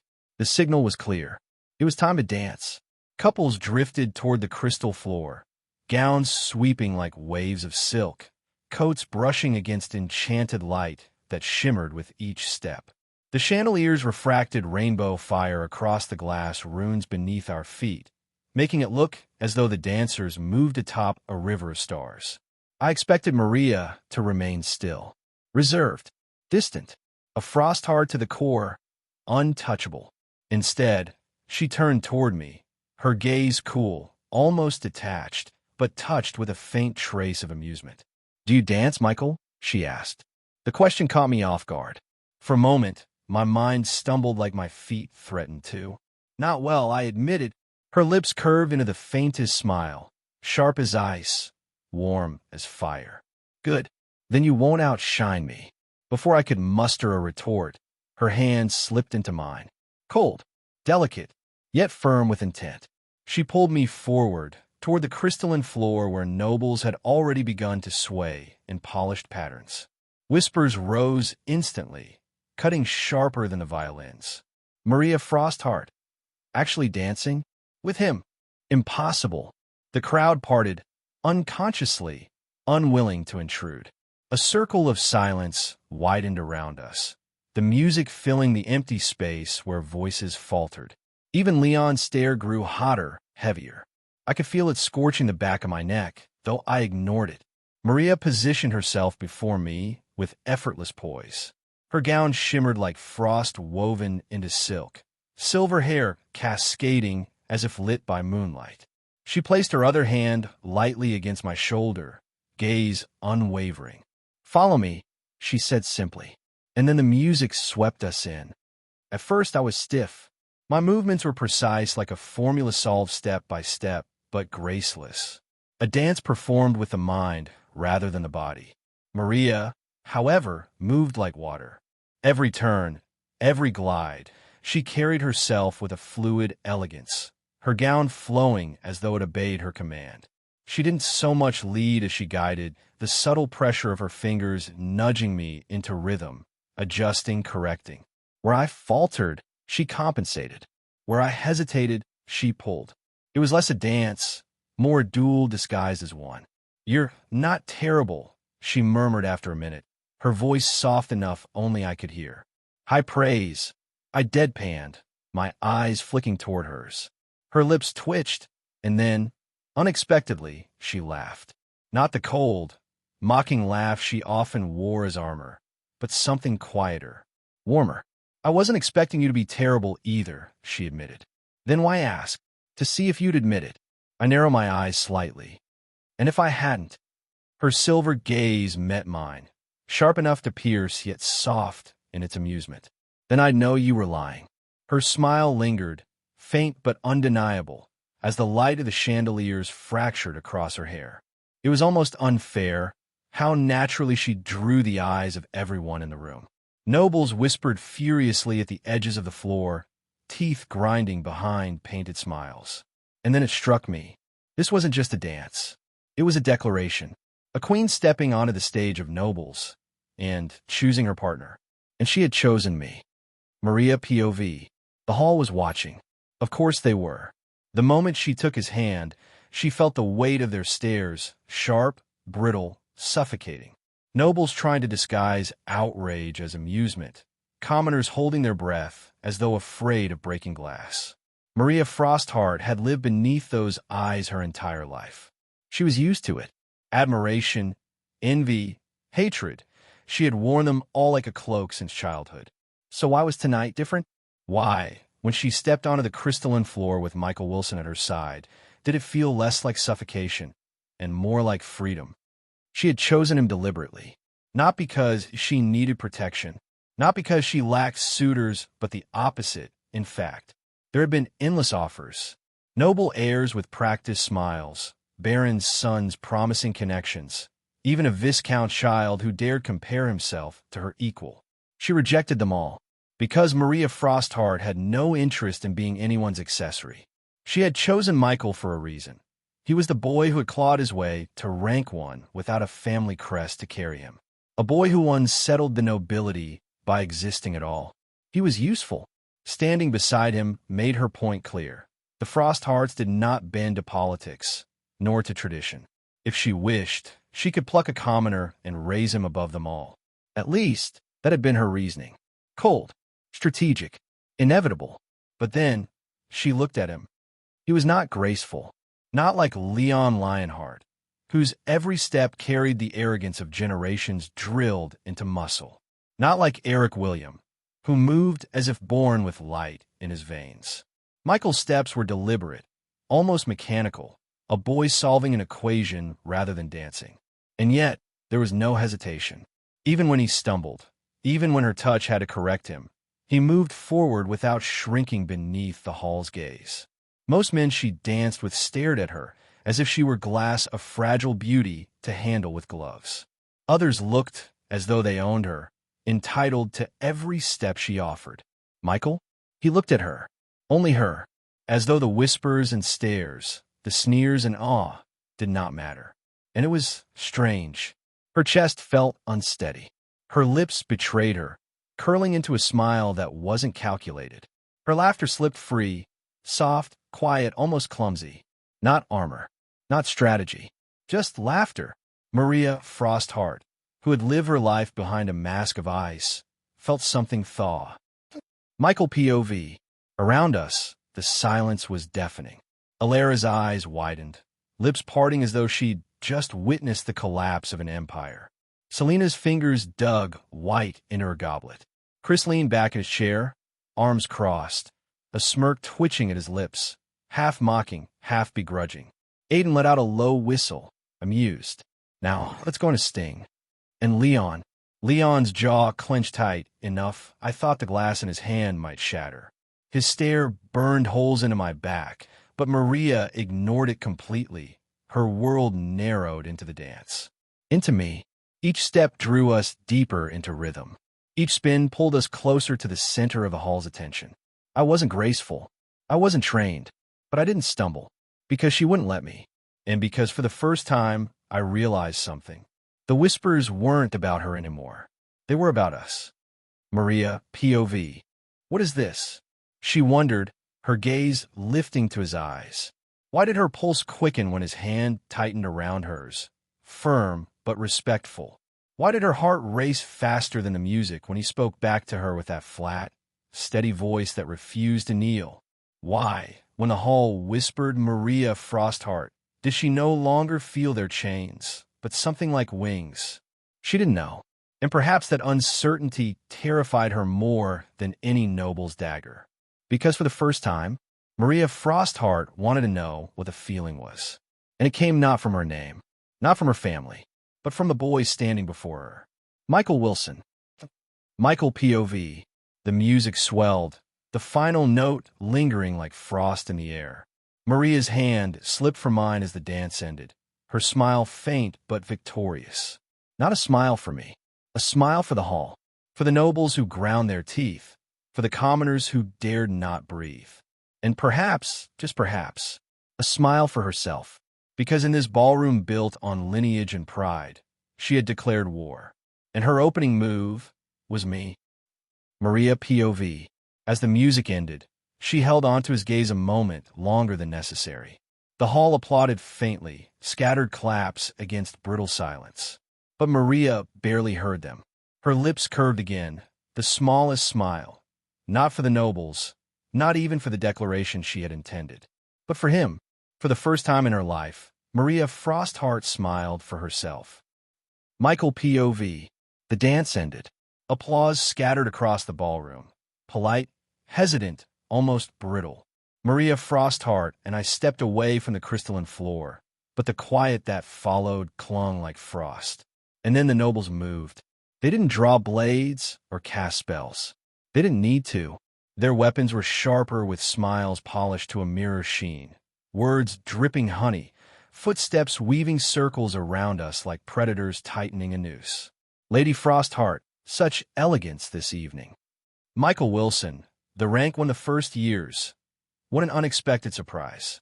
You both certainly draw the eye. Their compliments stung more than insults. Every syllable carried barbs hidden beneath velvet. Maria's response was flawless, her lips curving into that perfect Frostheart smile, cold enough to remind the room why her family's name was feared. She didn't bend, didn't indulge, simply acknowledged with a nod that left them hanging in silence. I chose the simpler route. Curt nods, flat words. No more than they deserved. To them, I was an anomaly, an intruder, a commoner daring to walk among royalty. And they couldn't decide whether to sneer, flatter, or crush me. Maria leaned slightly closer, her voice pitched low, meant only for me. You're doing well. Stand tall. Don't give them more than they deserve. I arched a brow. You sound practiced. Her eyes glimmered faintly. Every day of my life. The circle shifted. New presences cut into the fray. Willson. The voice was smooth, laced with the faintest chill. I turned, finding myself facing Alice Nightvale. Her long black gown seemed to drink the rainbow light of the chandeliers, her pale eyes reflecting it back like moonlight. Frenetic Rosella lingered a step behind her, forgotten in her shadow. You handle attention well. She studied me, as if cataloging. Few commoners last 5 minutes in a crowd like this without tripping over their own shoes. Thanks, I guess. Alice tilted her head slightly, not smiling. Don't mistake it for flattery. I'm curious. Before I could reply, another voice cut in. Warm, strong, confident, like a soldier entering a sparring match. Michael Willson, rank 1. Emily Lionheart. Her red dress shimmered like flame against her crimson red blonde hair, her fiancé, Justin Emberhart, steady by her side. Even among nobles, her presence commanded attention from daughter of the Lionheart House, and one of Arcadia's most admired cadets. She raised her glass faintly. That was an impressive entrance. And dance. Maria's expression didn't change, but I felt her stiffen beside me. Emily's eyes flicked toward Maria briefly, then back to me. Her smile softened, genuine but edged. I'll speak directly. You've shown you can stand apart. That's rare. The Lionheart family values strength and loyalty, not just bloodlines. I narrowed my eyes slightly. Your offering? Emily didn't hesitate. Yes, a position within my circle. Connections, resources, mentorship. You wouldn't be just another cadet. Maria's voice cut clean through, cold as steel. He wouldn't be another pawn, either. The temperature between them dropped a few degrees. Emily's eyes narrowed, her noble poise faltering just slightly before she chuckled. I see. Frostheart doesn't like to share her pieces. Maria said nothing. The silence was answer enough. Emily turned her attention back to me. I won't press. Consider it an open hand. Think carefully about who stands with you, Willson. A storm is coming, and standing alone rarely ends well. Her gaze lingered on me, meaningful, before she drifted away with Justin, nobles parting for her as if for royalty. Alice Nightvale remained a moment longer. Her eyes lingered on me, sharp and searching. Finally, she whispered, "The night hides more than shadows." Then she, too, melted back into the crowd. Maria exhaled softly beside me. You see now. Predators, I muttered, circling the strongest prey. I frowned at her. You make it sound like I'm already on the menu. Her lips curved, faintly amused. You always were. And she was right. Because this wasn't a ball. Not anymore. It was a hunt. Michael POV. The dance ended. Applause scattered across the ballroom. Polite, hesitant, almost brittle. Maria Frostheart and I stepped away from the crystalline floor, but the quiet that followed clung like frost. And then the nobles moved. They didn't draw blades or cast spells. They didn't need to. Their weapons were sharper smiles polished to a mirror sheen, words dripping honey, footsteps weaving circles around us like predators tightening a noose. Lady Frostheart, such elegance this evening. Michael Willson, the rank one of the first years. One unexpected surprise. You both certainly draw the eye. Their compliments stung more than insults. Every syllable carried barbs hidden beneath velvet. Maria's response was flawless, her lips curving into that perfect Frostheart smile, cold enough to remind the room why her family's name was feared. She didn't bend, didn't indulge, simply acknowledged with a nod that left them hanging in silence. I chose the simpler route. Curt nods, flat words. No more than they deserved. To them, I was an anomaly, an intruder, a commoner daring to walk among royalty. And they couldn't decide whether to sneer, flatter, or crush me. Maria leaned slightly closer, her voice pitched low, meant only for me. You're doing well. Stand tall. Don't give them more than they deserve. I arched a brow. You sound practiced. Her eyes glimmered faintly. Every day of my life. The circle shifted. New presences cut into the fray. Willson. The voice was smooth, laced with the faintest chill. I turned, finding myself facing Alice Nightvale. Her long black gown seemed to drink the rainbow light of the chandeliers, her pale eyes reflecting it back like moonlight. Frantic Rosella lingered a step behind her, forgotten in her shadow. You handle attention well. She studied me, as if cataloging. Few commoners last 5 minutes in a crowd like this without tripping over their own shoes. Thanks, I guess. Alice tilted her head slightly, not smiling. Don't mistake it for flattery. I'm curious. Before I could reply, another voice cut in. Warm, strong, confident like a soldier entering a sparring match. Michael Willson, rank 1. Emily Lionheart. Her red dress shimmered like flame against her blonde hair. Her fiancé, Justin Emberhart, steady by her side. Even among nobles, her presence commanded attention. Daughter of the Lionheart House, and one of Arcadia's most admired cadets. She raised her glass faintly. That was an impressive entrance. And dance. Maria's expression didn't change, but I felt her stiffen beside me. Emily's eyes flicked toward Maria briefly, then back to me. Her smile softened, genuine but edged. I'll speak directly. You've shown you can stand apart. That's rare. The Lionheart family values strength and loyalty, not just bloodlines. I narrowed my eyes slightly. Your offering? Emily didn't hesitate. Yes, a position within my circle. Connections, resources, mentorship. You wouldn't be just another cadet. Maria's voice cut clean through, cold as steel. You wouldn't be another pawn, either. The temperature between them dropped a few degrees. Emily's eyes narrowed, her noble poise faltering just slightly before she chuckled. I see. Frostheart doesn't like to share her pieces. Maria said nothing. The silence was answer enough. Emily turned her attention back to me. I won't press. Consider it an open hand. Think carefully about who stands with you, Willson. A storm is coming, and standing alone rarely ends well. Her gaze lingered on me, meaningful, before she drifted away with Justin, nobles parting for her as if for royalty. Alice Nightvale remained a moment longer. Her eyes lingered on me, sharp and searching. Finally, she whispered, "The night hides more than shadows." Then she, too, melted back into the crowd. Maria exhaled softly beside me. You see now, predators, I muttered, circling the strongest prey.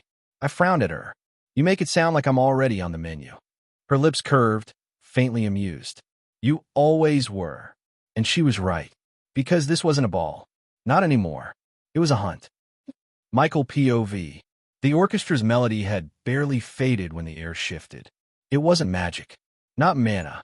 Something far simpler, yet heavier. Presence. Michael Willson. The name cracked across the ballroom like a whip. Conversations faltered. Glasses stilled midair. Even the dancers froze on the floor, turning toward the source. He walked forward as though the hall parted for him by divine decree. Magnus Draven, the Duke's heir, the leader of the noble faction. A man already notorious across Arcadia despite not having graduated. His reputation preceded him, whispered in corridors and etched into records. Brilliant, ruthless, unyielding. And he was heading straight for me. The nobles nearest us stepped back, instinctively making way. The crowd rippled, parting like water before a black iron prow. Magnus' suit shimmered faintly under the enchanted lights, runes stitched into the fabric pulsing with protective magic. Broad-shouldered, his movements carried both weight and elegance, as though every step reminded the room that he was born superior. His gaze locked onto me, unwavering. A predator acknowledging prey, or a king weighing a challenger. Maria's fingers brushed my sleeve once, subtle, fleeting, before she let go and stepped back half a pace.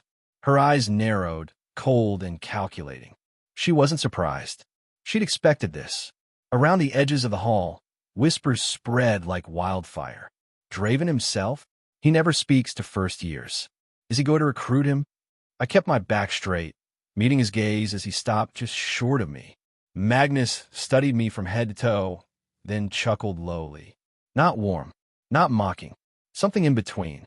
You are full of surprises, he said, his voice calm, yet carrying across the silent hall. A common-born boy who cut down the heirs of great houses in open duel. Rank 1, or a user. And now, his eyes flicked toward Maria briefly, is scored in Frostheart. The murmurs grew sharper, louder, a mix of awe and scorn. He tilted his head slightly. Do you know what I admire most about you, Michael Willson? I kept my tone even. Enlighten me. Magnus leaned in slightly, though his voice was pitched so that everyone still heard. You have done what few dare. You spat in the face of noble bloodlines and rose above them. For that, you have my respect. The word hung in the air. Respect. From Magnus Draven. The crowd stirred uneasily, as if unsure whether to clap or recoil. But his smile sharpened. Yet talent without direction is wasted. You stand at crossroads. Continue as you are, clinging to independence, and you will find the path barred by walls you cannot climb. Nobles hold the keys to every gate in this world, resources, guilds, land, armies. Without them, Even the brightest flame dies in obscurity. He spread one gloved hand, palm open. An offer. Join me. Join the noble faction under my banner. With me, doors will open before you. Influence, wealth, recognition, all within your grasp. Rise higher than you ever dreamed, as long as you remember your place. The last words were soft, but the chains in them clinked loud as iron. I exhaled slowly. My place. My family's faces flickered in memory. The worn smiles through my smartwatch call last night, my father's pride, my mother's trembling voice. They'd celebrated me being rank one, a common-born boy standing at the top of nobles. And this man wanted me to kneel. I met his gaze squarely. You admire me for standing above nobles. And now you want me to kneel. The silence grew taut, like a bowstring pulled to its limit. Leon POV. I nearly snapped my goblet in half. Draven. Talking to him. To Michael. Selena's breath caught beside me. Alara's eyes narrowed, and Aiden whistled low, tail swishing behind him. This is bad, Alara murmured. Bad. Aiden grinned wolfishly. Looks like the pup just got invited to the wolf pack. I clenched my jaw. That wasn't what this was. Draven didn't offer hands. He placed collars. Michael. If he accepted. I didn't want to imagine it. Michael POV. Magnus' smile didn't falter. Kneeling is not shame when it is before greatness. Maria's voice sliced through, sharp and cold. Or perhaps it is when the so-called greatness fears being overshadowed by someone born without privilege. A ripple of shock passed through the crowd. Magnus' eyes flicked to her, then back to me, his smile tighter now. Sharp tongue, Frostheart. I see why you chose him. The murmurs swelled. Some nobles sneered, others gossiped. He leaned closer, his tone dropping. Think carefully, Michael Willson. The world is cruel to those who defy order. You may win duels, but wars? Those are fought with armies. And armies belong to nobility. I didn't flinch. Then I'll just build my own.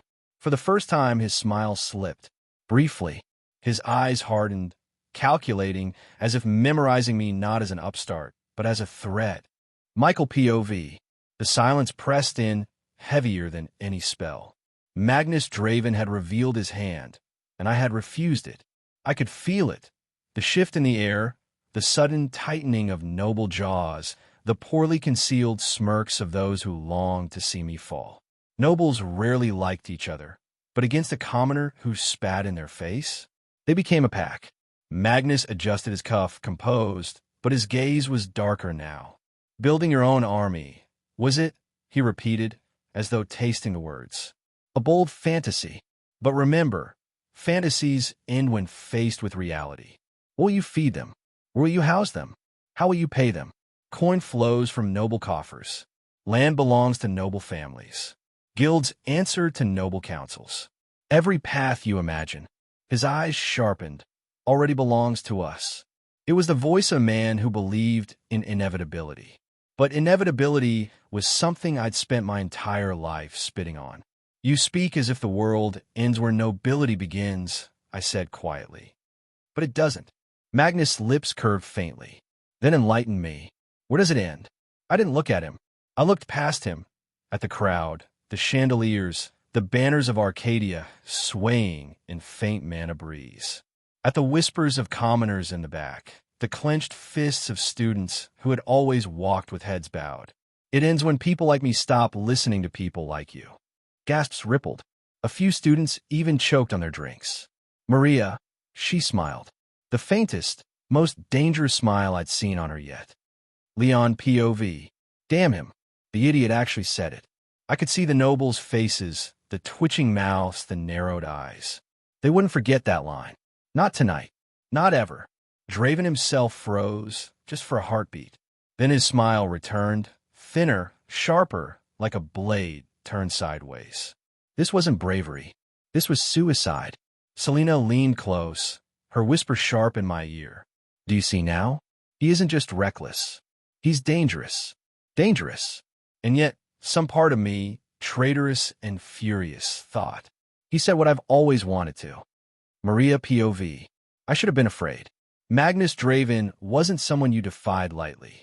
His reach extended beyond the academy, political webs, alliances, whispers of darker ties. His word could blacken reputations, close doors, cripple futures. Yet watching Michael, I felt something strange. Not fear, not even relief. Excitement. That blunt defiance. That refusal to bend, even when the weight of nobility pressed down on him like an avalanche. Most men in this hall wore masks. Polished smiles, polite bows, hollow words. But him, Michael Willson, he was real. And the more I watched, the more I wanted to know where that resolve came from. Michael POV. Magnus studied me for a long moment, his silence somehow louder than his words. Then, finally, he exhaled softly. So be it. His smile returned, almost lazy now, though I caught the tightness in his jaw.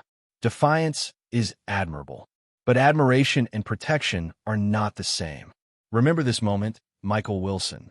When the walls close in, when your precious independence crumbles, and you look for a hand to pull you up, none will come.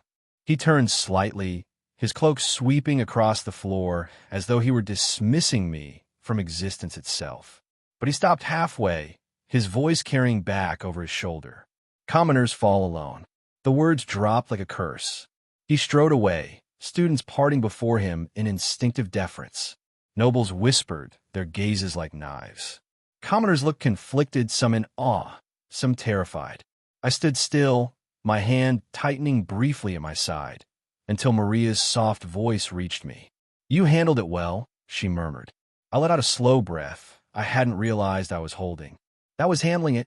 She laughed softly, tilting her head. You're still standing, aren't you? Narrator POV. In that moment, Michael Willson became something more than rank 1. He became a symbol. For nobles, an upstart who needed to be cut down. For commoners, proof that even iron walls could crack. And for Magnus Draven, a threat to be remembered. Leon POV. I couldn't breathe. Not because of fear, because of rage. He stood there, with Maria at his side, refusing Draven as though he were some storybook hero. And the worst part? The hall loved it. Not the nobles. No, they were seething. But the commoners? The lower-ranked cadets? Their eyes burned with something I hadn't seen before. Hope. All because of him. Michael Willson. I muttered under my breath, the name bitter on my tongue. You'll regret this. Michael POV.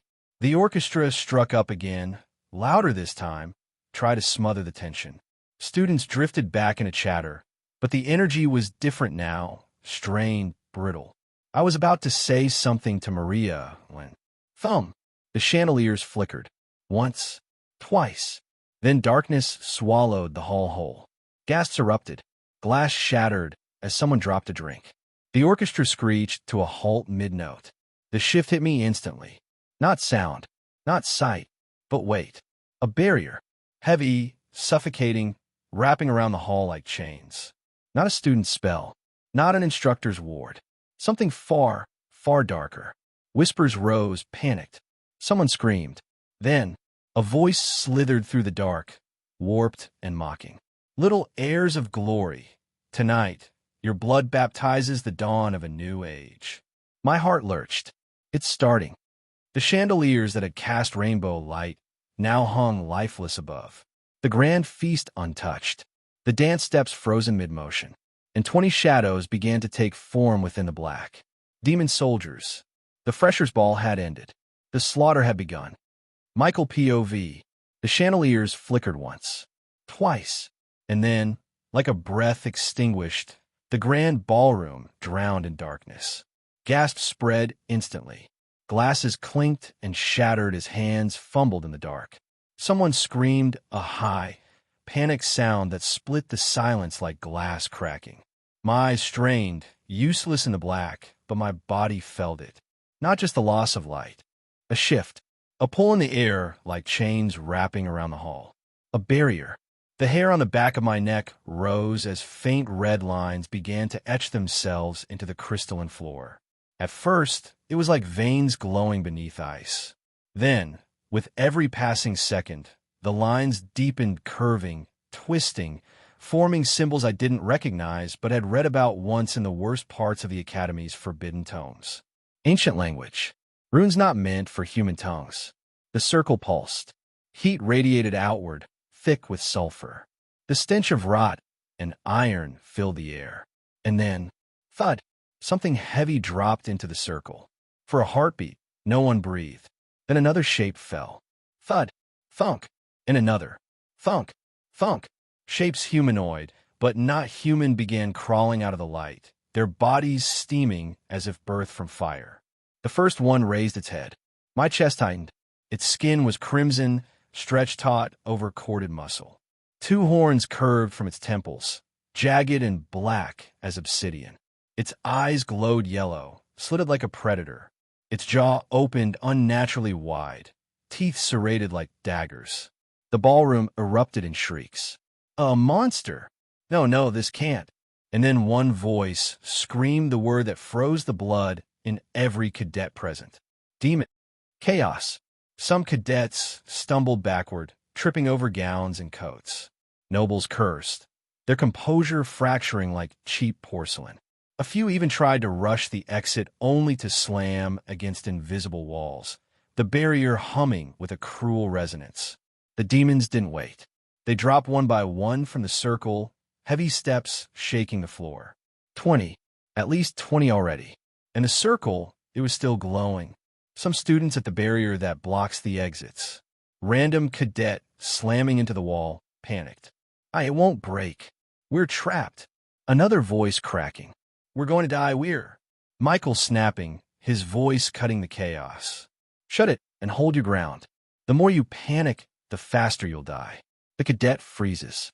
Michael turns back, silver eyes narrowing at the circle as more demons drop. Michael grim. 20 already. And the circle hasn't even slowed. My grip tightened on my sword. Beside me, Maria's expression was steel, her hand already shimmering faintly with frost mana. Maria, I said quietly, stay alert. This is not VR simulations, so they're strong. Be careful.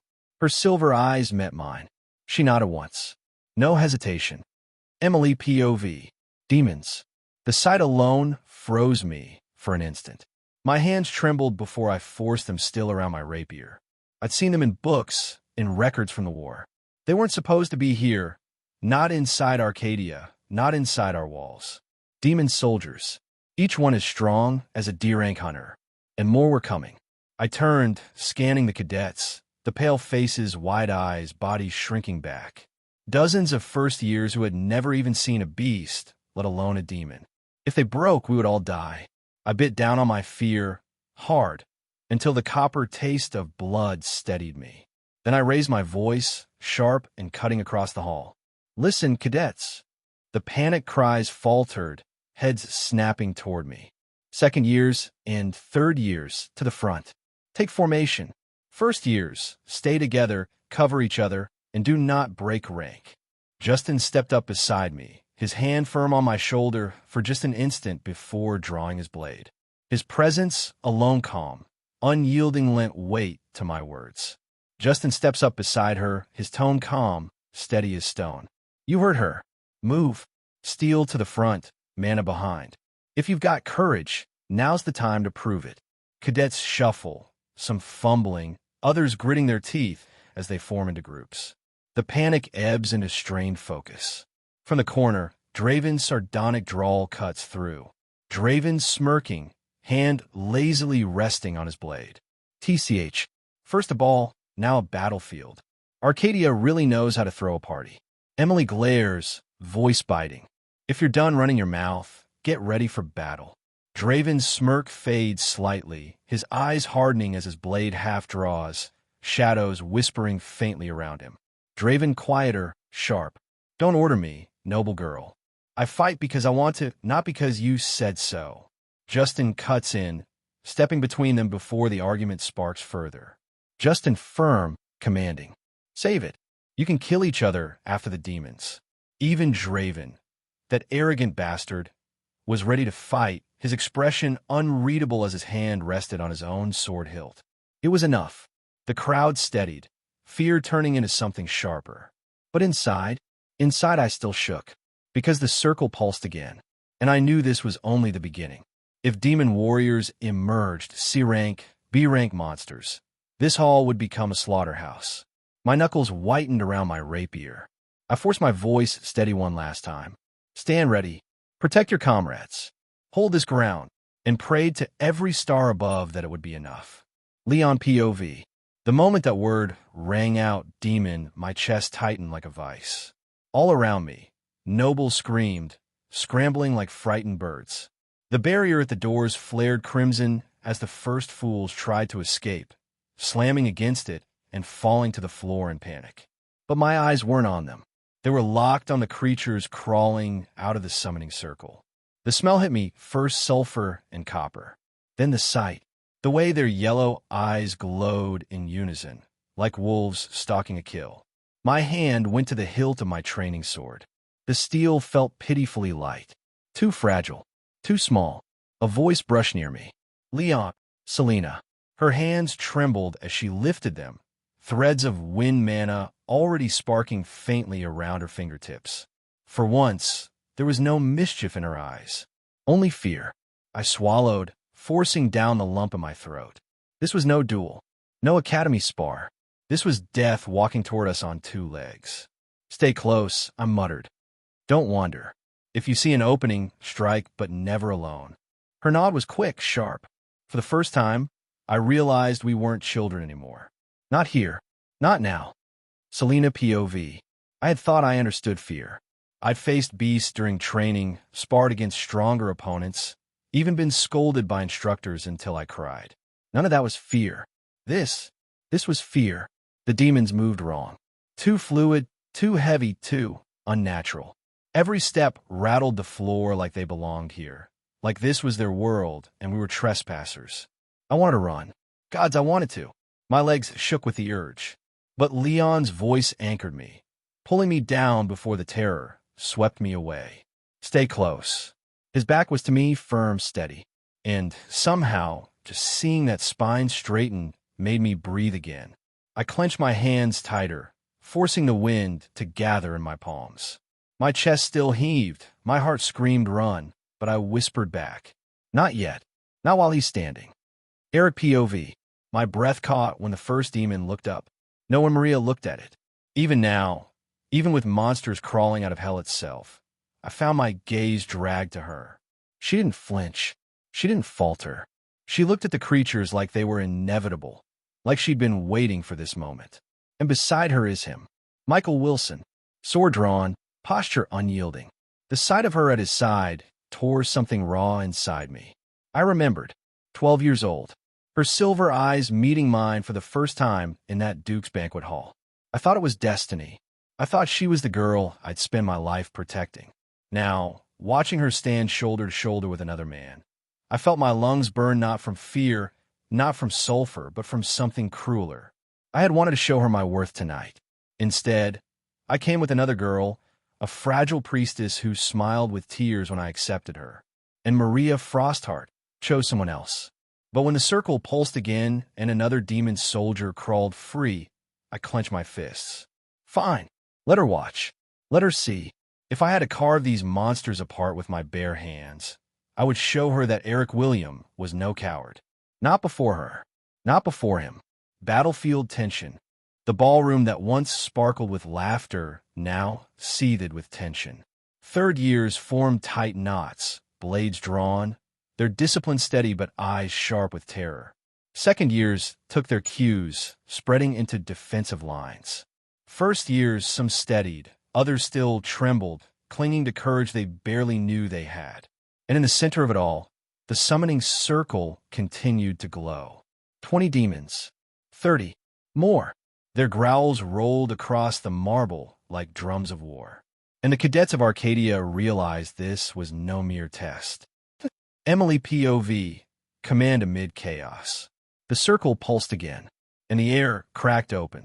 Demons poured from the glow in jerking lunges, claws raking marble, teeth snapping like wolves tearing meat. Their guttural roars shook chandeliers until crystal rained down. Too many. My stomach clenched as I counted. 18, 20, and more crawling through the red. D-rank strength, some touching D+. Enough to butcher a hull full of pampered cadets. And if worse came, no time, I drew steel, my voice rising like fire cutting through screams. Second and third years, form lines. Shields forward, casters rear. First years, hold position. The command hit them like a whip. Chaos rippled, but training held. Third years clashed shields into place, a crude wall of steel and trembling arms. Second years filled the gaps, some steady, others pale. First years clustered in knots, wide-eyed. Justin moved beside me, fire already spilling between his hands. Emily, I know. My grip locked, white on my hilt. We buy time. Protect the first years. Until instructors arrive. The words tasted like ash. I wasn't sure anyone was coming. Shields brace, roared Chris Blackthorne, voice deeper than I remembered. His great shield thudded into place at the center, anchoring the line. Casters ready. Selena Valen stepped forward, scythe of shadow flashing into existence with a shriek of mana. A dozen other mages followed, hands trembling over runes. I lifted my blade, felt fire hum at its edge, and prayed my voice didn't betray the tremor in my chest. Steady. They bleed. They can be killed. The circle spat another wave. And then the demons struck. Impact. The first demon slammed into Chris's shield, claws shrieking over steel. The shock drove him back half a step, boots grinding marble, but he held. Another vaulted high, crashing into Aurelia Miller's barrier spell. The rapier wielder hissed as her defense cracked like glass. She answered with a flame-lanced thrust, skewering its chest and sending it writhing back. Hold! Hold! Damn it! Shouted a senior cadet at the line, voice quaking. Blood sprayed as a second year too slow to raise a shield was torn across the shoulder, hurled screaming into the tables. The formation rippled. Shields wavered, and in that instant chaos bloomed. Leon POV. The sound. That was what struck hardest. Claws screeching on steel. Bones snapping. Cadets screaming. One demon broke through, slipping past a cracked shield. It lunged, eyes burning red. I didn't think. I moved. My training blade hissed free, my body finding rhythm older than thought. Lionheart sword style, Form 1, Rising Fawn. The steel tore upward like a lion's pounce. It caught the demon across the chest, not deep, not fatal, but enough to stagger. Leon, Selena's voice, sharp. Her shadow scythe hissed, a crescent slash of mana, slamming the beast's head sideways. It fell back, ichor dripping. Alive. Barely. My hand shook. This wasn't sparring. Its hide was thick, its movements jerking wrong. Its eyes weren't human. Too slow, Alastair's voice cut into my skull. That ever-present commentary of the ancestral spirit bound to me. Your strike landed, but shallow. Balance is good control, precise, but you fight as if in a classroom. No predator survives on drills alone. I grit my teeth. If I faltered, Selena would die. If I faltered, so would I. I forced my blade steady. Form 2, Crushing Claw. Steel swept down, weight behind it, like a lion's killing blow. It smashed the demon into the marble with a screech. Selena's follow-up carved it still. My chest heaved. My knuckles bled. But I was standing. Leon left. Selena cried. Another demon lunged. My blade came up, sparks flying. This was only the beginning. Selena POV. My shadow, scythe, vibrated with mana, heavy in my hands. Too heavy. Every cast pulled in my veins, burned behind my eyes. But I forced more power. Casters on my mark. Volley. Half a dozen mages unleashed. Fire orb streaked. Lightning cracked. A rain of ice shards tore into the front ranks of demons, staggering them. The air shook with spells, but their numbers didn't falter. One broke free, rushing straight for our line. My throat froze, mana tangled. Leon's blade intercepted, sparks spraying. Stay behind me. I can fight. I snarled, forcing mana into a slash. Night Veil slash. Shadow ripped across the demon, carving it in two. Its shriek dissolved. My breath came ragged, my knees weak. Efficient, Alastair murmured from the ether. Terrifyingly so. But you burn too quickly, girl. A scythe with no endurance shatters in war. Not yet, I hissed. I'll hold. Another spell lanced beside me. Alera's arrow. Earth essence piercing clean through a demon's skull. Focus fire on the flanks, she cried, voice calm despite the chaos. Leon's stance never faltered, though I saw the tremor in his grip. If he could force himself to stand, so would I. Eric POV. Steel rang left. A cadet screamed right. But my eyes locked forward. A demon broke the shield wall, straight for the cluster of first years. Straight for Maria. Blessing of light. Lillian's timid voice cracked behind me, faint gold wrapping my back. I ignored it. My body already moved. The demon lunged. My blade met it mid-charge, sparks flying, impact shattering through my arms. I held. Maria, stay back. I roared, even as Michael cut across its flank. The demon shrieked, staggering. Maria's eyes flicked to me. Not warmth. Not gratitude. Cold calculation. Then to Michael, burning, alive. Something cracked inside me. I roared, slamming my blade deeper. Die damn you! It collapsed under our combined strikes, I-core hissing. My breath came ragged, arms numb. But my glare burned at Michael. This wasn't over. Not between us. Not ever. The demons kept coming. Shield shattered. Spells lit the air. Blood-stained gowns and marble. Chris Blackthorn anchored the line with stone guard, his shield immovable even as claws raked sparks.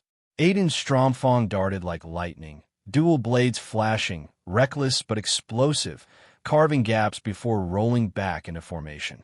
Lyra Braveheart conjured a serpent of water that coiled around a demon's throat, binding it long enough for Aurelia's flame lunge to pierce its heart. Edric Williams' blade flared with light, a radiant slash cutting a demon in half. For a heartbeat, his presence steadied the wavering cadets around him. And through the chaos, noble heirs and commoners alike realized. This was no ball. This was war. Michael POV. The battlefield was collapsing into madness. Screams. Claws tearing through steel. Marble cracking under talons. Dozens of demon soldiers pouring through the Crimson Gate, overwhelming even the upper years. If we kept fighting like this, we'd all be swallowed. I needed something more. Something beyond muscle, beyond aura, beyond instinct. I drew a slow breath, forcing stillness into my lungs. Then inside my chest, I called upon it. The world broke into fragments of light and numbers. The moment quantum analysis mind, purple, activated, reality itself split open before me. Skill activated, quantum analysis mind, purple. Aspect, mental/cognitive. Duration, 5 minutes. Cool down, 2 hours. A faint violet shimmer haloed my vision, crawling across the marble tiles, climbing the frozen chandeliers, tracing along the veins of the summoning circle. Fractals unfolded in my eyes, countless, merciless. Every flick of mana, every rustle of silk gown, every breath drawn by terrified students became a line in an equation. The ballroom no longer looked like a ballroom. It was a battlefield, a chessboard, and every piece was already moving. The summoning circle wasn't just ink and glow. It was alive. Crimson veins pulsed across the floor, as though the marble itself had grown arteries. Mana surged, fed by something unseen, a current thicker than rivers. I narrow my gaze. My vision tunneled deeper, piercing past the glowing runes. There, the pillars. Elegant, carved marble supports, gilded with gold filigree. Decorative to the nobles, structural to the architects, but to me shimmering with thin, almost invisible veins of mana. Like 4 tubes feeding poison into a dying patient. Inside each pillar embedded deep, pulsing faintly lay mana stones. Dozens arranged like a spine. They thrummed with stolen energy, siphoning from outside sources and feeding it into the circle's heart. My calculations flared across my mind like rapid-fire equations. Destroy the stones outright, backlash. Catastrophic. Building collapse within 1.2 seconds. 73% casualties. Ignore them, circle completes. Projection. High-rank demon, category A. Probability of survival, 0.8%. Sever channels in controlled sequence, risk minimized. 52% chance of success, unless coordinated perfectly. I clench my fist. 52%. Better than zero. Gasps echoed around the hall. A noble girl screamed. Someone shouted, "Demons!" as the first malformed claw scraped against the inside of the rift. Chaos stirred like wildfire. First years stumbled into each other. Second years tried to form defensive lines, but half of them hesitated, fear freezing their hands. Third years looked grim, pulling weapons, activating aura, but their eyes betrayed that they'd never faced a ritual like this before. This wasn't training. This wasn't a duel. This was slaughter waiting to happen. I forced my mind away from the panic, anchoring myself in the cold flow of probabilities. Think. Who? Who can execute this? Maria. Ice affinity. Precision control. Disciplined to the point of cruelty. If anyone could freeze a flowing vein without cracking it, it was her. Emily. Lionheart sword arts. Famed for control. Not strength. Not flash. Control. A Lionheart blade could thread a needle mid-swing. Perfect for surgical cuts. Alice. Shadows. Elastic, adaptive, suppressive. If backlash came, she could strangle it before it screamed. And Draven, arrogant bastard though he was, his lightning wasn't just destructive. It was purifying, dispersive. A perfect eraser for residual sparks. My lips parted slowly. That's it. That's the line. The circle pulsed again. Stronger. The rift widened, a low hum shaking the very chandeliers. I had seconds left before panic ruled everything. I stepped forward. The noble's chatter choked off the moment my boots echoed across the marble. Their eyes cut to me with disdain, confusion. Some sneered, others whispered. What's he doing? The commoner? Who does he think he is? I didn't care. My voice rose, sharp as a blade. Maria, Emily, Alice, Draven. The hall froze. For names. For heirs. Each one used a leading, never following. And I first your commoner had just summoned them like pieces on a board. Maria's gaze cut to me first. Silver hair caught the glow, her icy expression unreadable, but her eyes narrowed in faint interest. Emily's hand paused on her sword hilt, fiery gown shimmering, her brows furrowing. Alice tilted her head, shadows curling faintly at her feet, her pale eyes unblinking. And Magnus Draven towering, broad-shouldered, the embodiment of noble arrogance, arched a brow, lips curving in something between mockery and curiosity. The hall's whispers rose louder. He's insane. Does he think they'll listen to him? Draven will crush him for that. I blocked it out. The probability tree spread before me, thousands of branches ending in fire, rubble, and corpses. Only one path glimmered faintly purple. Narrow, dangerous, but alive. I breathed in steady. Time to gamble. The ballroom no longer felt like Arcadia's jewel of nobility. Shadows writhed across marble tiles. The chandeliers, once brilliant, hung dead above. And in the center, where nobles had danced minutes ago, a circle of ancient crimson glyphs pulsed like a heartbeat. Thrum, thrum. Each pull spat mana into the air, pressing down on lungs, rattling bones. And then, tunk. A horn slammed against the barrier from inside the circle. Tunk, tunk. Another. Claws, dripping with shadow, pressed harder. The crowd broke. Screams rang out, feet scattered, goblets shattered against marble. What is that? More are coming. No, it's... The voice of a third year cracked above the panic. Demon of C rank. The word tore through the hall like a blade, and panic turned to terror. Emily POV, commanding tone. No time to hesitate. Emily Lionheart stepped forward, crimson dress whipping behind her like a battle cloak. Her voice thundered. Third-year mages. Shields now. Dozens of upperclassmen snapped to attention through sheer instinct. Hands flared, runes carved into the air, mana threads locking together. A crystalline dome shimmered across the hall, hexagonal plates fusing into place. The demon's claws struck. Bam! The dome quivered, spiderweb cracks branching outward. But it held. Emily's breath steadied. She could feel her own fear clawing at her ribs. Demon soldiers. D-rank equivalents. Dozens of them, pressing through a circle that was still growing. But she couldn't let it show. Not here. Not in front of cadets who would shatter at the first sign of weakness. Emily commanded her junior. Second years. Form strike units. D-rank hunters to the front. When the shield falters, you strike the breach. A chorus of affirmatives answered. Lightning, fire, and steel lit the air as they prepared. She turned her head slightly, voice lower, yet sharper. First years, stand by. Do not panic. If you falter, you'll be trampled by what comes next. Her words were both whip and anchor. Cadets stiffened, terror still in their eyes, but none dared disobey. Michael POV. I had to admit it. Emily Lionheart wasn't just a noble heiress. She was a commander. Her words cut through panic, welding the fear of hundreds into brittle resolve. Still, resolve wasn't enough, because the circle pulsed again. The glyphs weren't weakening, they were feeding. I narrowed my eyes, purple fractals flickering across my vision.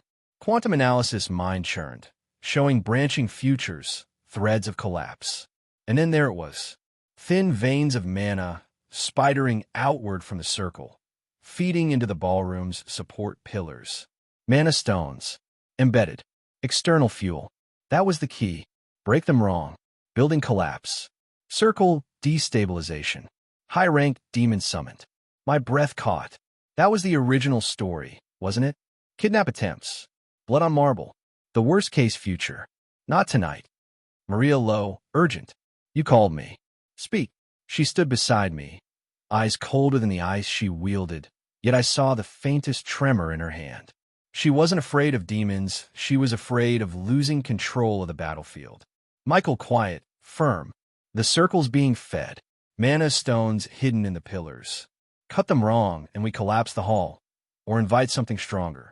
Maria's silver eyes sharpened. She didn't ask if I was sure. She simply believed. But Emily heard, turning sharply, fire flashing in her gaze. Emily sharp, disbelieving. What? Michael, you heard me. The stones must be neutralized in sequence, or this becomes a massacre. The room shuddered again as the demon slammed against the shield. Emily's knuckles tightened on her sword hilt. She searched my face like she wanted to catch me bluffing. But I didn't blink. Finally, she exhaled, a harsh edge in her breath. Emily Lowe, grudging. Then tell me how. Now. The light of fractured futures danced in Michael's eyes. He turned not just to Maria, but to the others gathering, drawn by the tension, the truth. Maria arrived, and Emily was one hand away from him, also Magnus and Alice also present near me. Michael commanding. Maria, when I signal, you freeze the mana lines. Ice will slow the flow without shattering them. Maria's lips curved faintly. Consider it done. Michael, Emily, after the freeze, you strike. Your control's sharp enough to sever them clean. Emily tilted her chin, pride flickering through her eyes. Then I'll cut without fail. Michael, Alice, shadow threads, contain the backlash when the mana surges. Alice Night Veil stepped from the shadows, veil drifting like smoke. Her voice was soft, amused. You're not half bad at playing general commoner. Very well. My threads will weave the leaks shut. Michael, Draven. The name alone made the hall stiffen. Magnus Draven stood aloof, hands behind his back, expression carved in arrogance. Sparks danced lazily along his glove. You expect me to play janitor? Michael flat, unwavering. You're lightning. Perfect for dispersing fragments. You want to walk out alive, you do it. Magnus smirked and fade, but something colder sparked in his eyes. TCH, I'll consider it charity. Leon POV. I clench my fists. Michael, commanding nobles, giving orders to Draven. And worse, Maria and Emily actually listening. And I look at myself struggling to get grasp of the situation. Am I really not ready to face such situations? This Nobel, they had taunt me, as they see me, and I don't even have confidence to face them. And yet Michael is ordering them. Beside me, I saw Selena, whose eyes are widely open seeing a commoner to that gains support from the novel like this. Selena whispered at my side. He's dangerous. I hated it, because she was right. He is far from being dangerous, but good things is that he is on humanity's side. But Michael wasn't finished. His gaze swept wider, toward his classmates, second years, and third years bracing the barrier. Michael snapping out look at Alara and Chris and give them a task. Alara, Chris, you're both Earth affinity. You'll reinforce the pillars as soon as one stone is cut. Stone pillars. Keep the building standing. Alara's eyes widened faintly, but she nodded. Understood. Chris smirked faintly, rolling his shoulders. Finally, something to hit that isn't screaming at me. Michael, Leon, Aiden, you'll break any demon that slips the front. Your speed and brute force are the stopgap. The ground trembled as the Academy's outer field erupted into chaos.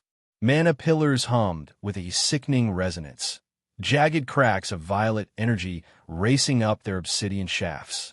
Each pulse tore open new rifts in the air, bleeding crimson light. And from those tears came demons. The lesser fiends surged forward, hound-like beasts of shadow, grotesque humanoids with warped limbs, and winged carrion things that shrieked overhead.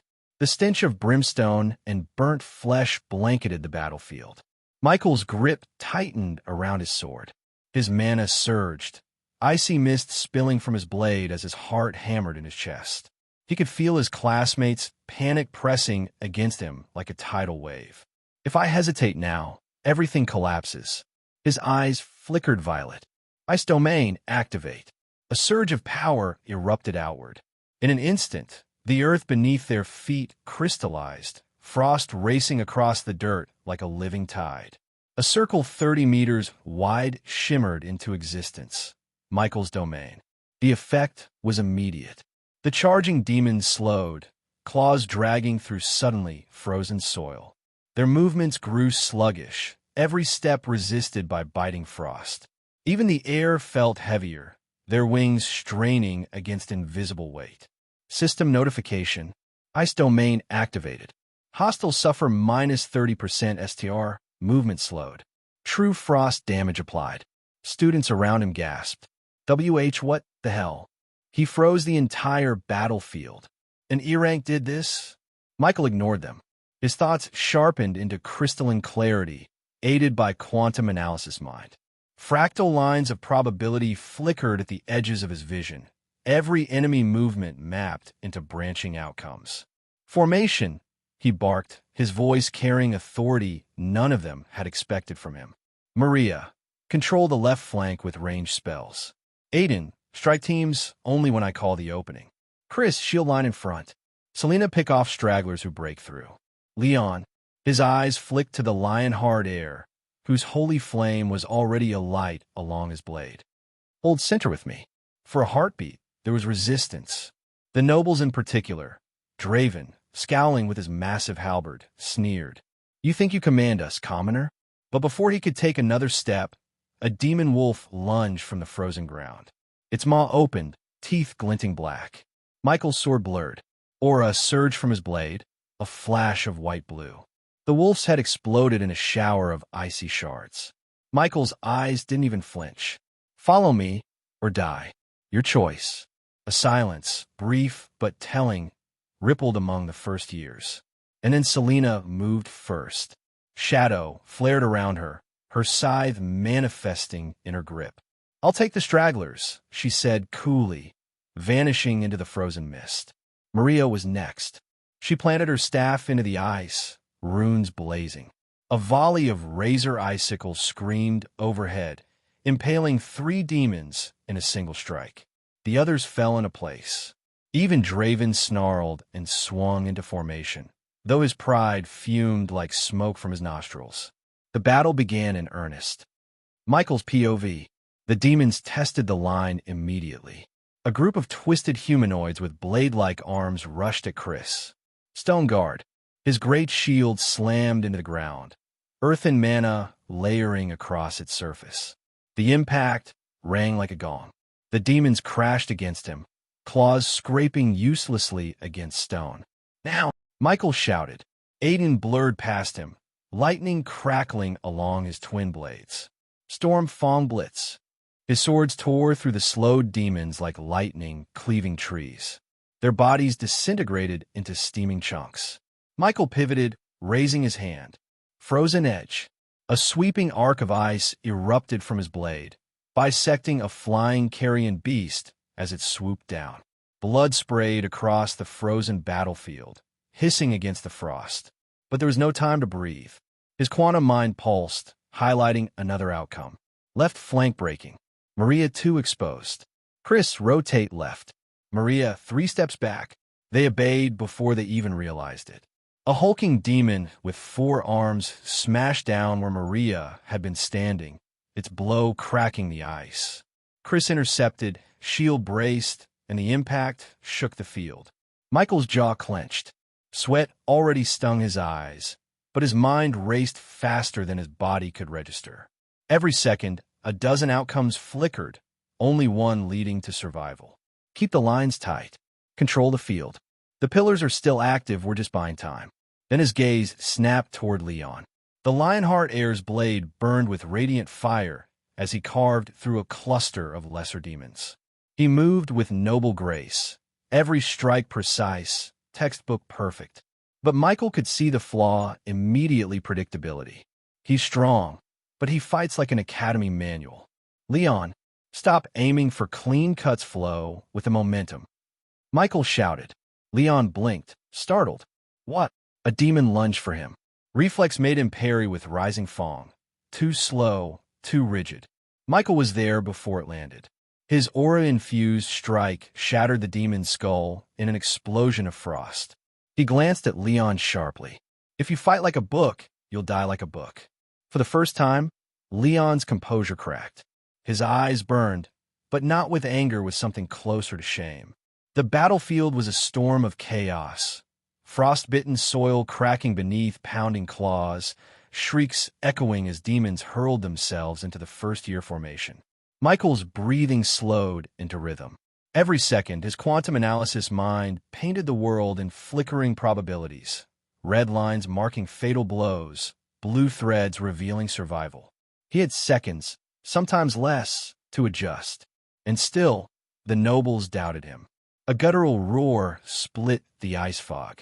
From the largest rift emerged a hulking demon, at least twice the size of a man, its body armored in jagged black chitin. For burning eyes glared, and its claws gleamed like scythes. Draven's lips twisted into a cruel grin. Finally, a worthy opponent. Michael's heart lurched. Idiot, don't charge it alone. Draven, wait. Too late. The noble heir spun his halberd, aura surging. Crimson rend. The weapon blurred, cleaving in a massive arc. Sparks exploded as steel met chitin. For a heartbeat, it seemed Draven's strike had worked. Then the demon roared and swatted him aside like an insect. Arc. Draven's body crashed through a frozen tree, splintering ice shards everywhere. Gasps erupted from the students. He's down. That thing's too strong. Michael cursed under his breath. If morale breaks now, it's over. He slammed his blade into the ground. Frozen spikes erupted upward, impaling 2 lesser demons that had been creeping toward their flank. Then he roared, his voice cutting through the panic. Hold the line. Don't scatter. The hulking demon turned its burning eyes toward him, hissing like boiling tar. It's targeting me now. His grip tightened. Fine. Come in.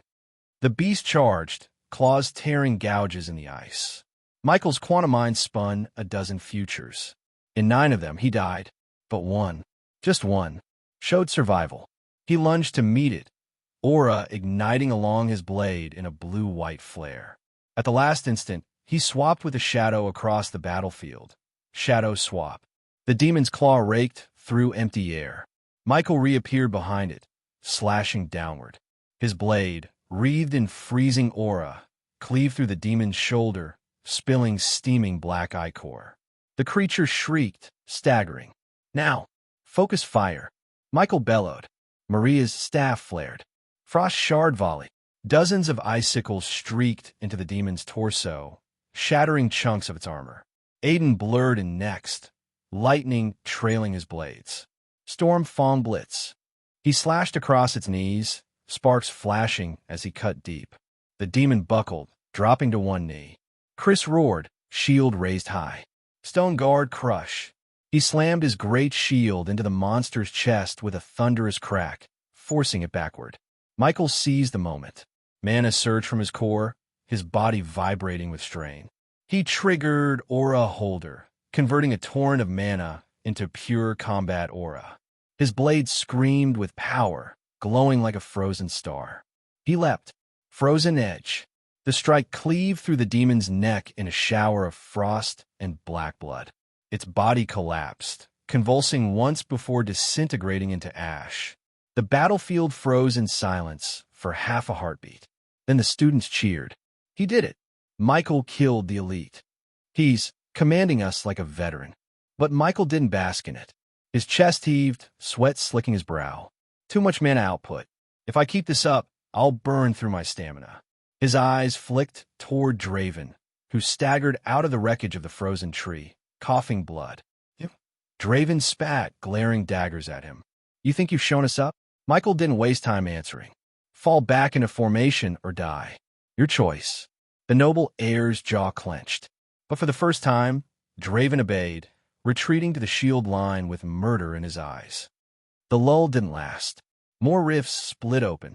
3 new squads of demons poured through, smaller but swifter flyers, assassins, and warped beasts whose bodies seemed stitched from shadows. Michael's quantum mind flared with danger. This is their true push. If the pillars keep pulsing, the ritual will succeed. He turned to Leon. Lionheart, center with me. We're cutting a path to the nearest pillar. Leon hesitated, gripping his blade. His holy flame wavered as doubt flickered in his eyes. I nearly lost earlier. Michael's voice cut sharp as ice. Then stop doubting and fight. People will die if you hesitate. Leon flinched, but then his jaw set, and his flame burned brighter. Right? Side by side, they surged forward, cleaving into the demon wave. Michael POV. Every breath burned. Every swing tore deeper into my stamina pool. But I couldn't falter. Not with dozens of eyes on me. Not with demons howling for our blood. The nobles hated me. The commoners relied on me. And somewhere in this chaos, a shadow darker than these demons was watching. And I could feel that the pillars were not just summoning fodder. Something worse was clawing its way through. We're running out of time.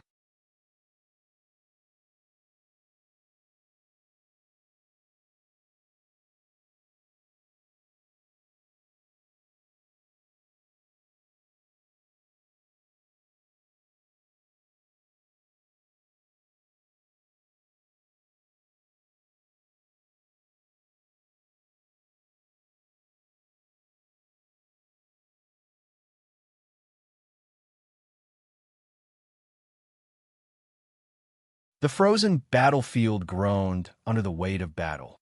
Shards of ice littered the ground, slick with demon blood. Above, the crimson tears in the sky widened with every pulse from the obsidian pillar. Michael's eyes locked on at the nearest pillar, standing like a spear driven into the heart of the Academy's training field. Mana radiated from it in sickening waves, each pulse accelerating the summoning. We can't just hold the line, he muttered. We have to shut that thing down. Leon fell in a step beside him, blade blazing with holy fire. Then let's cut through. I'll match your pace. Michael spared him a glance. Leon's breathing was steady, his grip tighter than before. No hesitation this time. Good. Maybe you'll finally start fighting like yourself, not your bloodline. They surged forward. Michael's sword flashed, a crescent of frozen aura tearing a path through snarling demons. Leon followed immediately, his Lionheart style, crushing claw smashing down with fiery force, scattering enemies like brittle dolls. Behind them, Selena appeared in flickers of shadow, her scythe severing the heads of those who slipped past. Don't slow down, she hissed, vanishing again. Aiden crashed through on the flank, lightning arcing from his dual blades. Finally, a real fight. Michael didn't bother to scold him this time. For once, recklessness was exactly what they needed. But the pillar was not undefended. 3 elite demons emerged, warped knights clad in twisted armor of obsidian and bone. Each carried a jagged weapon that pulsed with dark mana. Their eyes locked on the approaching students. Guardians, Michael muttered. Of course. Leon's jaw tightened. We'll take them together. The knights struck first. One blurred forward unnaturally fast, jagged spear thrusting toward Michael's chest. Quantum lines flickered in Michael's vision. He twisted, swapping with a shadow across the ice. Shadow swap. The spear pierced nothing but mist. He reappeared at the knight's flank, blade cleaving across its armor. Sparks exploded, but the strike only gouged shallowly. Damn, it's tougher than the last one. The second knight swung at Leon. His rising fong intercepted the blow, flames screeching against corrupted steel. The impact forced him back, boots sliding across the ice. Too heavy, Leon grunted. The third knight raised its hand. Dark mana spiraled, forming a crackling orb of shadow. It hurled it at the formation. Chris, Michael barked. On it, Chris slammed his shield down. Stone guard. The orb detonated against his barrier, shaking the ground but holding firm. Students behind him gasped in relief. Michael gritted his teeth. They're coordinated, just like us. Leon, follow my lead, Michael said sharply. Understood. He surged forward, aura flaring, freezing mist swirling with every step. The first demon knight thrust again. This time Michael didn't dodge, he let it come, pouring mana into his blade.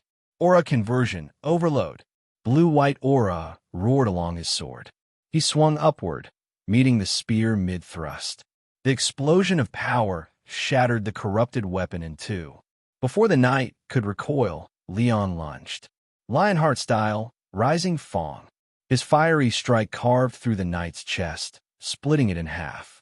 The creature shrieked before dissolving into ash. Michael allowed himself a brief smirk. Better. Leon met his eyes, breathless, but this time he didn't flinch. He nodded once. The remaining 2 knights roared in unison, striking together. Michael's quantum mind screamed with probabilities. In one line, Leon was impaled. In another, Michael lost his arm. In most, everyone behind them died. No time to hesitate. Push past my limits. He poured more mana into Aura Holder. His blade blazed so bright the air itself cracked with frost. But the conversion burned his stamina, his muscles screaming as fatigue clawed at him. Doesn't matter. 30 seconds, that's all I need. The second knight swung its axe. Michael met it head-on, blade clashing in a burst of frozen sparks. His arms nearly buckled, but he forced the strike aside, teeth bared. Leon charged the third knight. Their blades collided, flame against shadow. The corrupted knight snarled, pressing him back. Damn it. Leon gritted, sweat beading his brow. Then something shifted. For a heartbeat, the air around Leon shimmered. A ripple, faint but undeniable, like warped glass. The knight's blade missed him by inches, diverted unnaturally. Leon blinked wide-eyed. Was that space? He didn't understand it, but instinct guided his strike. His blade plunged forward, fire flaring, driving straight through the knight's helm. The monster collapsed, crumbling into ash. Michael caught the flicker, even through the haze of battle. So, you finally touched it. Your real power. The last demon knight roared and raised both arms. Dark mana surged, condensing into a massive sphere far larger than before. The students panicked. It's going to wipe us out. Michael, he didn't think. He moved. Aura roared, every drop of his mana pouring into his blade.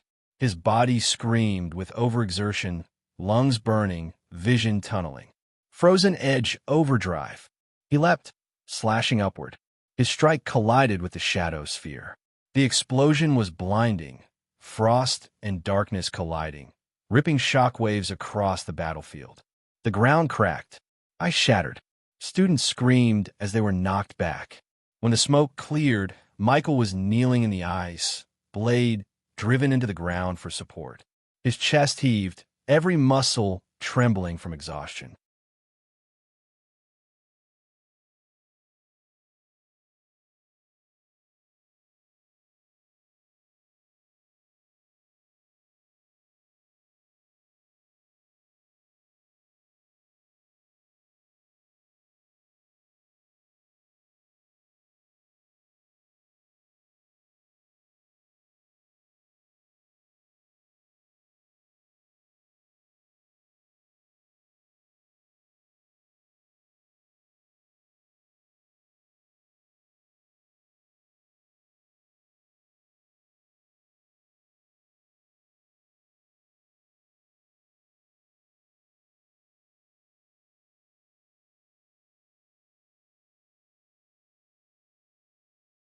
The last night lay shattered in pieces, dissolving into ash. And the pillar's pulsing had slowed, frost climbing its surface, cracks spreading from the backlash of his strike. Silence fell. Then Maria whispered, almost reverently, "He stopped it." Selena's voice followed, quiet but sharp. "He's killing himself to keep us alive." Leon stepped forward, planting his blade in the ice beside Michael. "Then we'll stand with him. All of us." The students rallied. For the first time since the battle began, they weren't just surviving. They were fighting as one. Michael exhaled, forcing himself upright despite the searing ache in his limbs. His vision blurred, but his resolve sharpened. One pillar slowed, but there are more, and something worse is waiting to come through. His gaze locked on the crimson rift overhead, its edges widening like a hungry maw. This is only the beginning. The smoke still lingered from Michael's last strike, curling in the frigid air like ghostly fingers. Students coughed, battered but alive.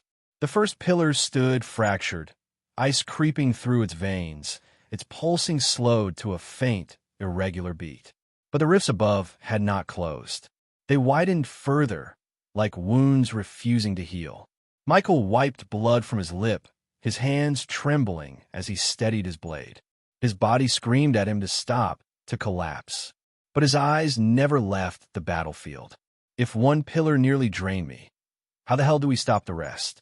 Selena appeared from the shadows, her scythe dissolving into mist. "You're burning yourself out.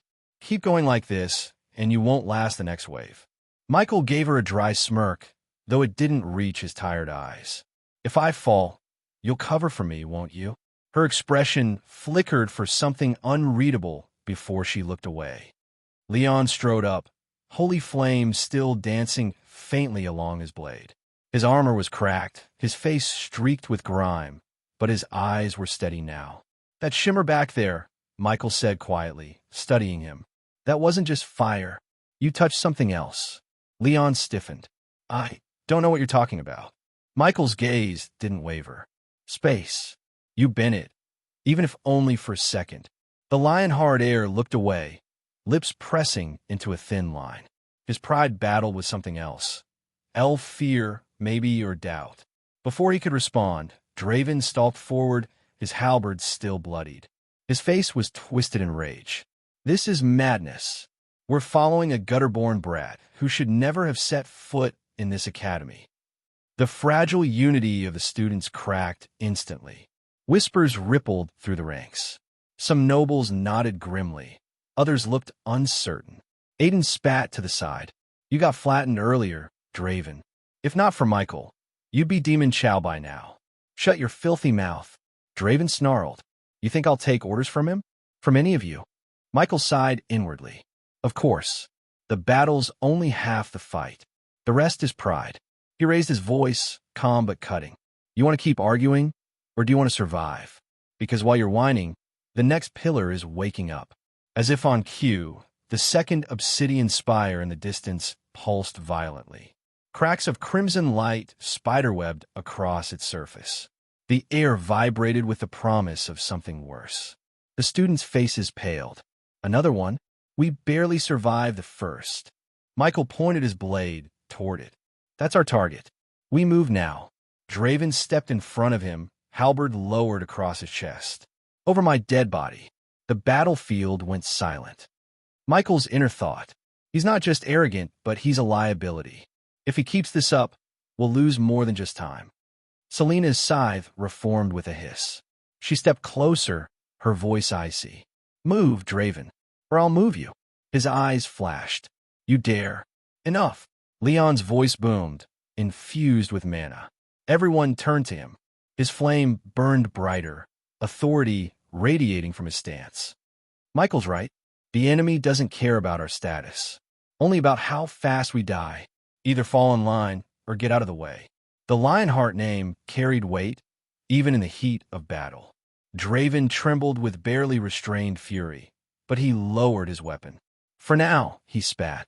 Michael gave Leon a brief nod. "Maybe you're finally starting to understand what leadership means." The formation shifted again. Maria and Lyra moved to the back line, staffs raised. Chris tightened the shield wall, covering the casters. Aiden and Aurelia flanked left, blades ready. Selena melted into the shadows at the edges. Michael and Leon stood at the front. The point of the spear. Michael's grip tightened. His stamina hadn't recovered, his mana was dangerously low, but retreat wasn't an option. "Move," he ordered. "We break through to the second pillar, no matter what's waiting for us." And so they advanced, the frozen battlefield groaning beneath their boots, toward the throbbing heart of darkness that loomed ahead.